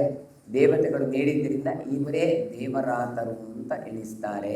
ಆ ಕಥೆಗಳನ್ನೆಲ್ಲ ಇಲ್ಲಿ ಹೆಚ್ಚು ಹೇಳೋದಿಲ್ಲ. ಸಾಮಾನ್ಯವಾಗಿ ಗೊತ್ತಿದ್ದ ಹಾಗೆ ರುಚಿಕರ 3 ಮಕ್ಕಳು ಇರ್ತಾರೆ. ಆ ಮಕ್ಕಳಲ್ಲಿ ಕೊನೆಯ ಮಗನನ್ನು ಹರಿಶ್ಚಂದ್ರ, ಏನೊಂದು ಸತ್ಯ ಹರಿಶ್ಚಂದ್ರ ತನ್ನ ಮಗನಾದಂತಹ ಯಾವ ಬಲಿ ಕೊಡಬೇಕು ಅಂತ ತಾನು ಹೋದಾಗ ಬಲಿ ಕೊಡದೆ ತಾನೇನು ಮಾಡ್ತಾನೆ ಕೇಳಿದರೆ ಆ ವಿಶ್ವಾಮಿತ್ರ ಇವರು ರುಚಿಕರ ಮಗನಾದಂಥ ಸುನಶ್ಯೇಪರನ್ನು ಕರ್ಕೊಂಡು ಹೋಗ್ತಾನೆ ಬದಲಿಗಾಗಿ. ಆಗ ವಿಶ್ವಾಮಿತ್ರರು ಸಿಗ್ತಾರೆ. ಅವರು ಹೇಳ್ತಾರೆ, ಮಾವ ಏನು ಮಾಡುವ, ನನ್ನನ್ನು ಬಲಿ ಕೊಡಲಿಕ್ಕೆ ಹೇಳ್ಕೊಂಡು ಹೋಗ್ತಾ ಇದ್ದಾರೆ. ಸತ್ಯ ಹರಿಶ್ಚಂದ್ರನ ಮಗ ಅವ ಓಡಿ ಹೋಗಿದ್ದಾನೆ, ಅವನ ಬಲಿಗೆ ನನ್ನನ್ನು ಕೊಡ್ತಾ ಇದ್ದಾರೆ ಅಂತ. ಹಾಗಾದರೆ ನೀನು ಹೆದರಬೇಡ, ನೀನು ಅಲ್ಲಿ ಯಜ್ಞದಲ್ಲಿ ಯೂಪಸ್ತಂಭದಲ್ಲಿ ಕಟ್ಟಿದಾಗ ಬ್ರಹ್ಮರ ಇವರದ್ದು ಬೃಹಸ್ಪತ್ಯಾಚಾರ್ಯರದ್ದು ಮಂತ್ರ ಮತ್ತು ಭಗವಂತನ ವಿಷ್ಣು ಸೂಕ್ತವನ್ನು ಜಪ ಮಾಡು. ಈಗ ಜಪ ಮಾಡಿದಾಗ ಅವರು ಬಂದು ನಿನ್ನನ್ನು ರಕ್ಷಣೆ ಮಾಡ್ತಾರೆ ಅಂತ. ಹಾಗಾಗಿ ಬಲಿಕಂಬದಲ್ಲಿ ಕಟ್ಟಿದಾಗ ಈ ಶುನಶೇಪ ಅಂತಹ ಸ್ತೋತ್ರವನ್ನು ಮಾಡ್ತಾನೆ. ಮಹಾವಿಷ್ಣು ತಾನು ಪ್ರತ್ಯಕ್ಷನಾಗಿ ಅವನ ಬಲಿಯನ್ನು ತಡೆದು ಅವನನ್ನು ಉಳಿಸ್ತಾನೆ. ಹಾಗಾಗಿ ದೇವರಿಂದ ರಾತ ರಕ್ಷಿಸಲ್ಪಟ್ಟದ್ದರಿಂದ ಇವನೇ ದೇವರಾತ ಅಂತ ಪ್ರಸಿದ್ಧನಾಗಿ ಬಿಡ್ತಾನೆ. ಹೀಗಾಗಿ ದೇವರಾತಾದಿಗಳು ಎಷ್ಟು ಜನ ಕೇಳಿದರೆ ವಿಶ್ವಾಮಿತ್ರರೇ ಮೊದಲಾದವರ 7 ಜನ ಮಕ್ಕಳಿವರು ಅಂತ ಕೊಡ್ತಾರೆ. ದೇವರಾತಾದಯ ಸಪ್ತ ವಿಶ್ವಾಮಿತ್ರಸ್ಯ ವೈ ಸುತಃ ವೃಷದ್ವತಿ ಸುತಶ್ಚಾಪಿ ವಿಶ್ವಾಮಿತ್ರ ತಥಾಷ್ಟಕಃ ಅಂತ. ದೇವರಾತಾದಿಗಳು 7 ಮಂದಿ ವಿಶ್ವಾಮಿತ್ರರ ಮಕ್ಕಳು. ವಿಶ್ವಾಮಿತ್ರ ಮತ್ತು ವೃಷದ್ವತಿಯರ ಮಗರು ಅಷ್ಟಕ. ವಿಶ್ವಾಮಿತ್ರನಿಗೆ ಒಬ್ಬರು ಹೆಂಡತಿದ್ದು ವೃಷದ್ವತಿ ಅಂತೇಳಿ ಅವರಿಂದ ಹುಟ್ಟಿಕೊಂಡವನು ಅಷ್ಟಕ ಅಂತ. ವಕ್ರ ಅಷ್ಟವ ವಕ್ರ ಅಂತ ಮತ್ತು ಪ್ರಸಿದ್ಧನಾಗುವಂಥದ್ದಲ್ಲಿ ದೇವಾವ ಇಮಂ ಮತ್ಯಂ ಅರಾಸ್ವೇತಿ ಸಹ ದೇವರಾತೋ ವಿಶ್ವಾಮಿತ್ರ ಸಹ ಅಂತ ಶ್ರುತಿ ತನ್ನ ಉದಾಹರಣೆಯನ್ನು ಕೊಡ್ತದೆ. ಅಷ್ಟಕಸ್ಯ ಸುತೋ ಲೌಹಿ ಪ್ರೋಕ್ತೋ ಜನ್ನುಗಣೋಮಯ ಅಥ ಊರ್ಧ್ವಂ ಪ್ರವಕ್ಷ್ಯಾಮಿ ವಂಶಮಯುರ್ಮಹಾತ್ಮನಃ. ಈ ಅಷ್ಟಕನ ಮಗನೇ ಲೌಹಿ ಅಂತ. ಹೀಗೆ ಜನ್ನುವಂಶೀಯರನ್ನು ಹೇಳಿದ್ದೇನೆ, ಮುಂದೆ ಹಿರಿಯನಾದವನ ಆಯುವಿನ ವಂಶವನ್ನು ಹೇಳುತ್ತೇನೆ ಅಂತ ಹೇಳ್ತಾ ಇದ್ದಾರೆ. ಆಯೋ ಪುತ್ರಾಸ್ತಥಾ ಪಂಚ ಸರ್ವೇ ವೀರ ಮಹಾರಥಾ ಸ್ವರ್ಭಾನುತನಯಾಯಾಂಚ ಪ್ರಭಾಯಾಂ ಜಜ್ಞಿರೇ ನೃಪ ನಹುಷಃ ಪ್ರಥಮಂ ಜಜ್ಞೆ ವೃದ್ಧಶರ್ಮ ತತಃ ಪರಂ ದಂಭೋ ರಚಿರನೇನಾಶ್ಚ ತ್ರಿಷು ಲೋಕೇಶು ವಿಶ್ರುತಾ ಅಂತ. ಆಯು ಶ್ರುತಾಯು ಅಂತೆಲ್ಲ ನಹುಷನ ಮಕ್ಕಳು ಅಂತ ಕೊಟ್ಟಿದ್ರು. ಅಂತಹ ನಹುಷನ ಮಗನಾದ ಆಯುವಿನ ವಂಶ ಹೇಳ್ತಾರೆ. ಆಯುವಿಗೆ ಪ್ರಭೆ ಅಂತ 5 ಮಂದಿನ ಹುಟ್ಟುತ್ತಾರೆ ಪ್ರಭೆಯಲ್ಲಿ. ಈ ಪ್ರಭಾ ಅಂದರೆ ಯಾರು ಹೇಳಿದರೆ ಆಯುವಿನ ಹೆಂಡತಿ ರಾಹುವಿನ ಮಗಳು. ಹಾಗಾಗಿ ರಾಹುವಿನ ಮಗಳಾದ ಪ್ರಭೆಯಲ್ಲಿ 5 ಜನ ಹುಟ್ಟಿಕೊಳ್ಳುತ್ತಾರೆ. ಮಹಾವೀರರು ಅಂತ ಕೊಡ್ತಾರೆ, ಮಹಾರಥ ಅಂತ ಕೊಡ್ತಾರೆ. ಇವರಲ್ಲಿ ನಹುಷ ಮೊದಲು ಹುಟ್ಟಿಕೊಂಡವ, ಅನಂತರ ಶ್ರೇಷ್ಠನಾದ ವೃದ್ಧ ಶರ್ಮ, ಆಮೇಲೆ ದಂಭ, ರಜಿ, ಹೀಗೆ 3 ಲೋಕದಲ್ಲಿ ವಿಖ್ಯಾತರಾದವರು ಆಯುವಿನ ಮಕ್ಕಳು ಅಂತ ಕೊಡ್ತಾರೆ. ದಂಭೋ ರಜಿರನೇನಾಶ್ಚ ತ್ರಿಷು ಲೋಕೇಶು ವಿಶ್ರುತಾ ಅಂತ. ರಜಿ ಅವನು ಯಾರು ಕೇಳಿದರೆ ಪುತ್ರ ಶತಾನೀಹ ಜನಯಾಮಾತ ಪಂಚಹೈ ರಾಜೀಯ ವಿಧಿ ವಿಖ್ಯಾತಂ ಕ್ಷತ್ರಮಿಂದ್ರ ಭಯಾವಹಂ. ಇದರಲ್ಲಿ ರಜಿ ಅದು ಎಷ್ಟು ಕೇಳಿದರೆ 500 ಜನ ಮಕ್ಕಳು ಅಂತ ಹೇಳ್ತಾರೆ. ರಜಿಯೇ ಮೊದಲಾದವರು 500 ಜನ ಮಕ್ಕಳು ಅಂತ. ಅವನು ಇಂದ್ರನಿಗೂ ಹೆದರಿಕೆಯನ್ನು ಉಂಟು ಮಾಡಿದವ ಅಂತ. ಅಷ್ಟು ಸಾಮರ್ಥ್ಯ ರಜಿಗೆ ಇತ್ತು ಅಂತ ಹೇಳ್ತಾರೆ. ಹಾಗಾಗಿ ರಾಜೀಯರು ಅಂತ ಅವರಿಗೆ ಹೆಸರು. 500 ಜನ ಅಂತ ಕ್ಷತ್ರಿಯರನ್ನು ತಾನು ಉಂಟು ಮಾಡಿದವ ರಜಿ. ಯತ್ರ ದೇವಾಸುರೇ ಯುದ್ಧೇ ಸಮತ್ಪನ್ನೇ ಸುದಾರುಣೆ ದೇವಾಶ್ಚ ಸುರಸಂಘಾಶ್ಚ ಪಿತಾಮಹಮಥಾಬ್ರುವನ್. ದೇವತೆಗಳಿಗೂ ಅಸುರರಿಗೂ ಅತಿ ಭಯಂಕರವಾದಂತಹ ಯುದ್ಧದಲ್ಲಿ ದೇವತೆಗಳು ಅಸುರರನ್ನು ಓಡಿಸ್ತಾರೆ. ಹಾಗಾಗಿ ಅವರೆಲ್ಲ ಏನು ಮಾಡ್ತಾರೆ ಕೇಳಿದರೆ ಚತುರ್ಮುಖ ಬ್ರಹ್ಮನ ಬಳಿಗೆ ಹೋಗಿ ಹೇಳ್ತಾರೆ, ಆವಯೋರ್ ಭಗವಾನ್ ಯುದ್ಧೇ ಕೋ ವಿಜೇತ ಭವಿಷ್ಯತೆ ಬ್ರೂಹಿಣ ಸರ್ವಭೂತೇಶು ಋತುವಿಚ್ಚಾಮಿ ತೇವಚಃ. ಅಲ್ಲ, ನಮಗೆ ಯುದ್ಧ ಆಗಲಿಕ್ಕುಂಟು, ಯುದ್ಧದಲ್ಲಿ ಯಾರು ಜಯವನ್ನು ಗಳಿಸ್ತಾರೆ? ಸರ್ವಭೂತಗಳೇ ಒಡೆಯನಾದ ಬ್ರಹ್ಮದೇವರೇ, ನಿಮ್ಮ ಮಾತಿನಿಂದ ಕೇಳಲಿಕ್ಕೆ ಬಯಸ್ತೇವೆ ಅಂತ. ಅಂದರೆ ಯುದ್ಧ ಇನ್ನೂ ಅದರದ್ದು ಫಲಿತಾಂಶ ಬರಲಿಲ್ಲ. ಅದರ ಮಧ್ಯದಲ್ಲಿ ಹೋಗಿ ಬ್ರಹ್ಮದೇವರ ಹತ್ರವೇ ಕೇಳ್ತಾರೆ. ಕೆಲವು ಸಲ ಅರ್ಜೆಂಟ್ ಅಂತ ಇರ್ತದಲ್ಲ, ಹಾಗೆ ಇಲ್ಲಿ ಕೂಡ ಏನೋ ಒಂದು ಕ್ರಿಕೆಟ್ ಮ್ಯಾಚ್ ಆಗ್ತಾ ಇರ್ತದೆ, ಮಧ್ಯದಲ್ಲಿ ಕೇಳಿದ್ರೆ ಯಾರು ವಿನ್ ಆಗ್ಬೋದು ಅಂತ ನೋಡುವ. ಒಂದು 3 ಗಂಟೆಗಾದರೆ ರಿಸಲ್ಟೇ ಬರ್ತದೆ, ಆದರೂ ಕೂಡ ಮಧ್ಯದಲ್ಲಿ ಕೇಳ್ತೇವೆ. ಅದೇ ರೀತಿಯಾಗಿ ಈ ರೀತಿಯಾಗಿ ಕೇಳಿದ್ದುಂಟ ಕೇಳಿದರೆ ರೇವತ ತಾನು ಹೋಗಿ ಕೇಳಿದ್ದುಂಟು. ರೇವತಿಯನ್ನು ಹಿಡ್ಕೊಂಡು ಹೋಗಿ ತಾನು ಹೋಗಿ ಕೇಳ್ತಾನೆ ಬ್ರಹ್ಮದೇವರ ಹತ್ರ, ನನ್ನ ಮಗಳಿಗೆ ಯೋಗ್ಯನಾದಂತಹ ಕನ್ಯೆ ಯಾರು, ಹುಡುಗ ಯಾರು ಅಂತ. ಅದೇ ರೀತಿಯಾಗಿ ಇಲ್ಲಿ ಕೂಡ ಬ್ರಹ್ಮನ ಹತ್ರ ಹೋಗಿ ಕೇಳ್ತಾರೆ. ಆಗ ಬ್ರಹ್ಮದೇವರು ಹೇಳ್ತಾರೆ, ಯೇಷಾಂ ಅರ್ಥಾಯ ಸಂಗ್ರಾಮೇ ರಜರಾತ್ ಆಯುಧ ಪ್ರಭು ಯೋತ್ಸ್ಯತೆ ವಿಜಿಷ್ಯಂತೆ ತ್ರೀಲೋಕಾನ್ ನಾತ್ರ ಸಂಶಯ. ನಿಮ್ಮಿಬ್ಬರಲ್ಲೇ ಯುದ್ಧ ನಡೆಯುತ್ತೆ, ದೇವತೆಗಳಲ್ಲಿ ಮತ್ತೆ ಅಸುರರಲ್ಲಿ. ಆದರೆ ಯಾರ ಪಕ್ಷದಲ್ಲಿ ರಜಿ ಬಂದು ತಾನು ಆಯುಧ ಎತ್ತುತ್ತಾನಲ್ಲ ಅವರು ಜಯಶೀಲರಾಗ್ತಾರೆ, ಇದರಲ್ಲಿ ಸಂಶಯ ಇಲ್ಲ. ತ್ರೀಲೋಕಾನ್ ನಾತ್ರ ಸಂಶಯ. ಯಥೋ ರಜಿರ್ಧೃತಿಸ್ತತ್ರ ಶ್ರೇಷ್ಠ ತತ್ರ ಯಶೋಧೃತಿ, ಯಥೋ ಧೃತಿಶ್ಚ ಶ್ರೇಷ್ಠೈವ ಧರ್ಮಸ್ತತ್ರ ಜಯಸ್ತತ. ಎಲ್ಲಿ ರಜಿ ಇರ್ತಾನೋ ಅಲ್ಲಿ ಧೈರ್ಯ ಇರ್ತದೆ, ಎಲ್ಲಿ ಧೈರ್ಯ ಇರ್ತದೋ ಅಲ್ಲಿ ಸಂಪತ್ತು ಇರ್ತದೆ, ಎಲ್ಲಿ ಧೈರ್ಯ ಮತ್ತು ಸಂಪತ್ತುಗಳು ಇರ್ತದೋ ಅಲ್ಲಿ ಧರ್ಮ ಇರ್ತದೆ, ಅಲ್ಲೇ ಜಯ ಉಂಟಾಗ್ತದೆ ಅಂತ ತಾವು ಹೇಳ್ತಾರೆ. ದೇವದಾನವ ಪ್ರೀತಾ ದೇವೋನೋಕ್ತೆ ರಜೇರ್ಜಯ ಅಭ್ಯಯುರ್ಜ ಜಯಮಿಚ್ಛಂತೋ ಬೃಣ್ಮಾನ ಭರತರ್ಷಭ. ಇವರು ಏನು ಮಾಡ್ತಾರೆ, ದೇವಾಸುರರು ಬ್ರಹ್ಮನ ಮಾತೆಯಿಂದ ಪ್ರೀತರಾಗಿ ಗೆಲುವನ್ನು ಬಯಸಿದ್ದರಿಂದ ರಜಿಯನ್ನು ತಮ್ಮ ಪಕ್ಷಕ್ಕೆ ಸೇರಿಸಿಕೊಳ್ಬೇಕು, ತಮ್ಮ ಪಕ್ಷಕ್ಕೆ ಸೇರಿಸಿಕೊಳ್ಬೇಕು ಅಂತ ಇಬ್ಬರು ರಜಿಯ ಬಳಿ ಸಾಗುತ್ತಾರೆ. ಸಹಿ ಸ್ವರ್ಭಾನುದೌಹಿತ್ರ ಪ್ರಭಾಯ ಮುದಬದ್ಯತ ರಾಜ ಪರಮತೇಜಸ್ವಿ ಸೋಮವಂಶ ಪ್ರವರ್ಧನ. ರಜಿಯಾದರೂ ಸ್ವರ್ಭಾನುವಿನ ಮಗನಾಗಿ ಪ್ರಭೆ ಎನ್ನುವಲ್ಲಿ ಜನಿಸಿದವ.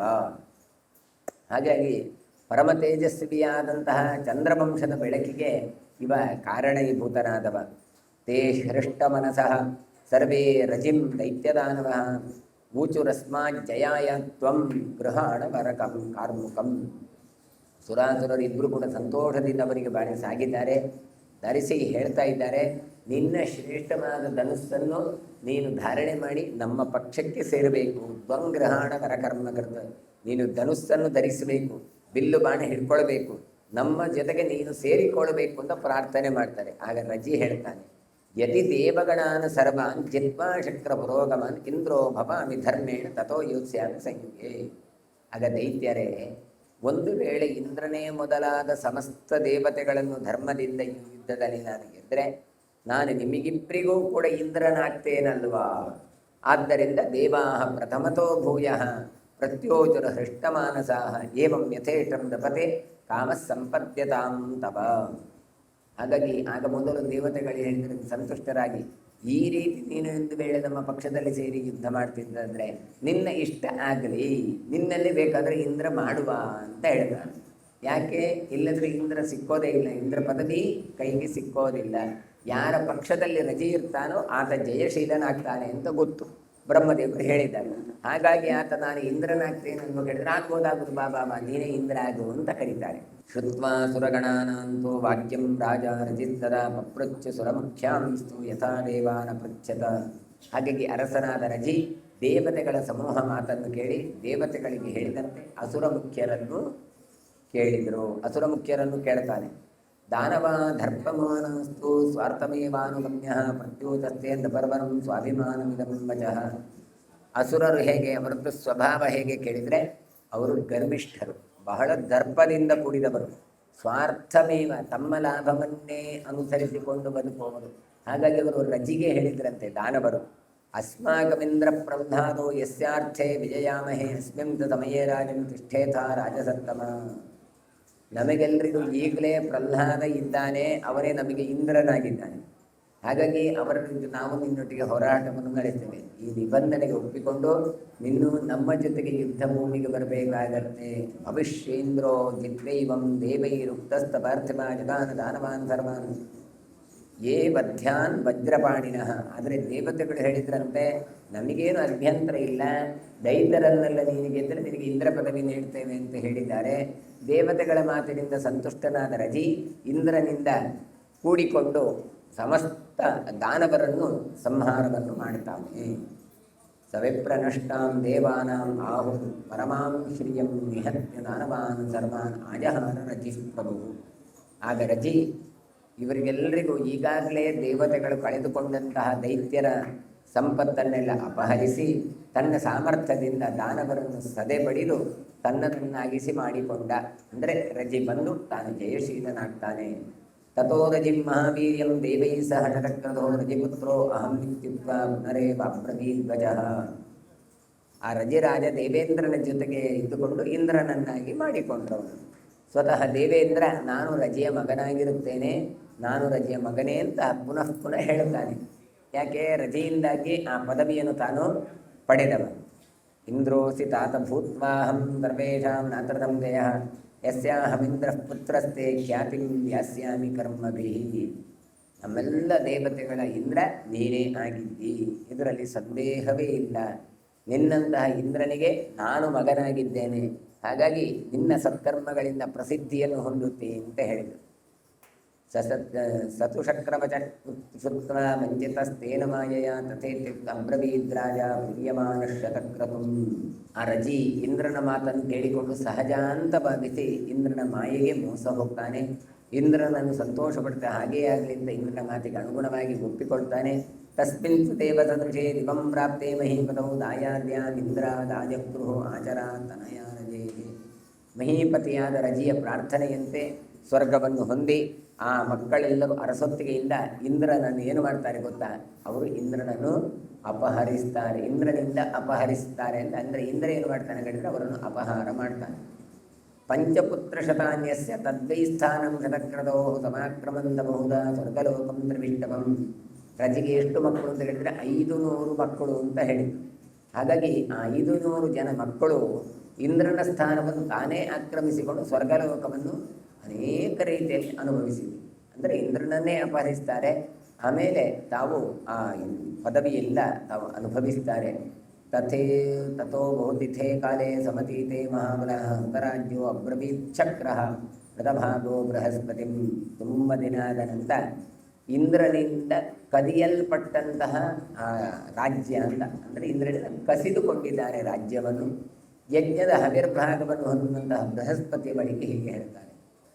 ಇಂದ್ರ ಏನು ಮಾಡ್ತಾನೆ ಹೇಳಿದ್ರೆ, ರಜಿ ತಾನು ಕೂತ್ಕೊಳ್ತಾನೆ, ರಜಿಯ ಮಕ್ಕಳೆಲ್ಲ ಬಂದು ಕೂತ್ಕೊಳ್ತಾರೆ. ಕೂತ್ಕೊಂಡು ನಾವು ಇಂದ್ರನ ಮಕ್ಕಳು, ಹಾಗಾಗಿ ಇಂದ್ರನ ಪದವಿ ನಮಗೆ ಸೇರಬೇಕಾದ್ದು, ಆದ್ದರಿಂದ ನಾವು ಈ ದೇವಲೋಕದ ಒಡೆಯರು ಅಂತ ಹೇಳಿ ಇಂದ್ರನನ್ನು ಓಡಿಸಿದ್ವಿ. ಅಪ್ಪ ಏನೋ ಸಹಾಯ ಮಾಡಿದ, ಆದರೆ ಅಪ್ಪನ ಮಕ್ಕಳು ಆಸ್ತಿಯಲ್ಲಿ ಪಾಲು ಕೇಳಿದ ಹಾಗೆ ಇವನನ್ನು ಹೊರಗೆ ಹಾಕಿಬಿಟ್ಟು ಇಂದ್ರನನ್ನು ಹೊರಗೆ ಹಾಕಿದರೆ ರಜಿಯ ಮಕ್ಕಳು ಇಂದ್ರ ಪದವಿಯಲ್ಲಿ ತಾವು ಮೆರಿತಾ ಇದ್ದಾರೆ. ಹಾಗಾಗಿ ಇಂದ್ರ ಏನೋ ಸ್ಥಾನಭ್ರಷ್ಟನಾದ ಇಂದ್ರ ಬೃಹಸ್ಪತ್ಯಾಚಾರ್ಯರ ಹತ್ರ ಹೋಗಿ ಹೇಳ್ತಾನೆ, ಬದರೀ ಫಲಮಾತ್ರಂದೋ ಪುರೋಡಾಶಂ ವಿಧತ್ವಮೇ ಬ್ರಹ್ಮರ್ಷೇ ಏನ ತಿಷ್ಠೇಯಂ ತೇಜಸಾಪ್ಯಾಯಿತಸ್ತವ. ಬೃಹಸ್ಪತ್ಯಾಚಾರ್ಯರೇ, ಪುರೋಡಾಶ ನನಗೂ ಸ್ವಲ್ಪ ಕೊಡಿ ಅಂತ ಕೇಳ್ತಾರಂತ. ಅಂದರೆ ಯಜ್ಞದಲ್ಲಿ ಆಹುತಿಗಳನ್ನು ಕೊಡ್ತಾರೆ. ಅಲ್ಲಿ ಏನು ಮಾಡ್ತಾರೆ ಅಂದರೆ, ಹಿಟ್ಟಿನಿಂದ ಮಾಡಿದಂಥ ಒಂದು ಪದಾರ್ಥ ನಾವು ಪರೋಠ ಅಂತ ಕರಿಬೋದು. ಈ ಪರೋಠವೇ ಪುರೋಡಾಶ ಅಂತ. ಹಾಗಾಗಿ ಯಜ್ಞದಲ್ಲಿ ಉಪಯೋಗ ಮಾಡುವಂತಹ ಪುರೋಡಾಶವನ್ನು ನನಗೆ ಸ್ವಲ್ಪ ಪ್ರಸಾದ ಕೊಡಿ, ನನಗೆ ನನ್ನ ತೇಜಸ್ಸು ಪೂರ್ತಿಯಾಗಿ ನಷ್ಟವಾಗಿ ಹೋಗಿದೆ. ರಜಿಯ ಮಕ್ಕಳು ರಾಜೇಯರು 500 ಜನ ಇದ್ದಾರೆ, ಅವರು ನನ್ನ ಇಂದ್ರ ಪದವಿಯನ್ನು ಕಸಿದುಕೊಂಡಿದ್ದಾರೆ. ಹಾಗಾಗಿ ನಾನು ಪುರೋಡಾಶದಿಂದಾಗಿ ಸರಿಯಾದ ಸ್ಥಿತಿಯನ್ನು ಪಡಿತೇನೆ ಅಂತ. ದೇವತೆಗಳಿಗೆ ಬಲ ಬರುವುದು ಹೇಗೆ ಕೇಳಿದರೆ, ಯಜ್ಞದ ಆಹುತಿಯಿಂದಾಗಿ ಅವರಿಗೆ ಬಲ ಬರುವುದು. ನಾನು ದುರ್ಬಲನಾಗಿದ್ದೇನೆ, ಹಾಗಾಗಿ ಯಜ್ಞದಲ್ಲಿ ಇಂದ್ರನಿಗೆ ಆಹುತಿ ಕೊಡುವಾಗೆ ಮಾಡಿ ಅಂತ ಬೃಹಸ್ಪತ್ಯಾಚಾರ್ಯರ ಹತ್ರ ಹೇಳ್ತಾ ಇದ್ದಾರೆ. ಬ್ರಹ್ಮನ್ ಕೃಶೋಹಂ ವಿಮನಾ ಹೃತರಾಜ್ಯೋ ಹೃತಾಶನಃ ಹತೌಜಾ ದುರ್ಬಲೋ ಮೂಢೋ ರಜಿಪುತ್ರೇ ಕೃತೋ ವಿಭೋ. ಅರಸೊತ್ತಿಗೆಯೂ ಇಲ್ಲ, ಆ ಸುಖವೂ ನನ್ನ ಹತ್ರ ಇಲ್ಲ, ಭೋಗವೂ ಇಲ್ಲ. ಹಾಗಾಗಿ ಏನಾಗಿದ್ದೇನೆ ಹೇಳಿದರೆ, ದೀನನಾಗಿದ್ದೇನೆ, ಮಾನವರಹಿತನಾಗಿದ್ದೇನೆ ಅಂತ. ಗೌರವವೂ ಈಗ ನನಗೆ ಸಿಗ್ತಾ ಇಲ್ಲ, ಆಹಾರವೂ ಸರಿಯಾಗಿ ಇಲ್ಲ. ಆದ್ದರಿಂದ ತೇಜಸ್ಸು ಬಲ ಎಲ್ಲ ಇಲ್ಲದೇ ಇದ್ದದ್ರಿಂದ ನನ್ನ ಇಂಥ ಸ್ಥಿತಿಗೆ ಕಾರಣರಾಗಿದ್ದಾರೆ ರಜಿಪುತ್ರರು ಅಂತ ತಾನು ದೂರನ್ನು ಕೊಟ್ಟ ಹಾಗೆ ಬೃಹಸ್ಪತ್ಯಾಚಾರ್ಯರ ಹತ್ರ ಹೇಳ್ತಾ ಇದ್ದಾನೆ ತನ್ನ ಮನದ ಅಲಲನ್ನು. ಬೃಹಸ್ಪತ್ಯಾಚಾರ್ಯರಾಗ ಹೇಳ್ತಾರೆ, ಯದ್ಯೇವಂ ಜ್ಯೋತಿತಶಕ್ರತ್ವಯಾ ಸ್ಯಾಂ ಪೂರ್ವಮೇವ ಹಿ ನಾ ಭವಿಷ್ಯತ್ ಪ್ರದೀಯಾರ್ಥಂ ಅಕರ್ತವ್ಯಂ ಮಯಾ ನಘ. ಬೃಹಸ್ಪತ್ಯಾಚಾರ್ಯ ಹೇಳ್ತಾರೆ, ಇಂದ್ರ ನಿನ್ನ ಮಾತನ್ನು ಇಷ್ಟು ಮಾತನ್ನು ಮೊದಲೇ ಹೇಳಿದ ಮೇಲೆ ನಾನು ಆ ಸತ್ಕರ್ಮವನ್ನು ಆಗಲೇ ಮಾಡಿದ್ದೇನೆ. ಅಂದ್ರೇನು? ನಿನಗೆ ಬಲ ಇಲ್ಲ, ಸ್ಥಾನ ಕಳ್ಕೊಂಡು ಹೋಗಿದೆ, ಗೌರವ ಇಲ್ಲ, ತೇಜಸ್ಸಿಲ್ಲ, ಎಲ್ಲವೂ ಹೌದು. ಆದರೆ ಅನಘ ಅಂತ ಕರೆದು ಹೇಳ್ತಾರೆ, ಅಯೋಗ್ಯವೆನಿಸುವ ಕರ್ಮದಿಂದಾಗಿ ಸುಶಾಸ್ತ್ರ ಪ್ರಣಯ ನಡೆಯುತ್ತಿರಲಿಲ್ಲ.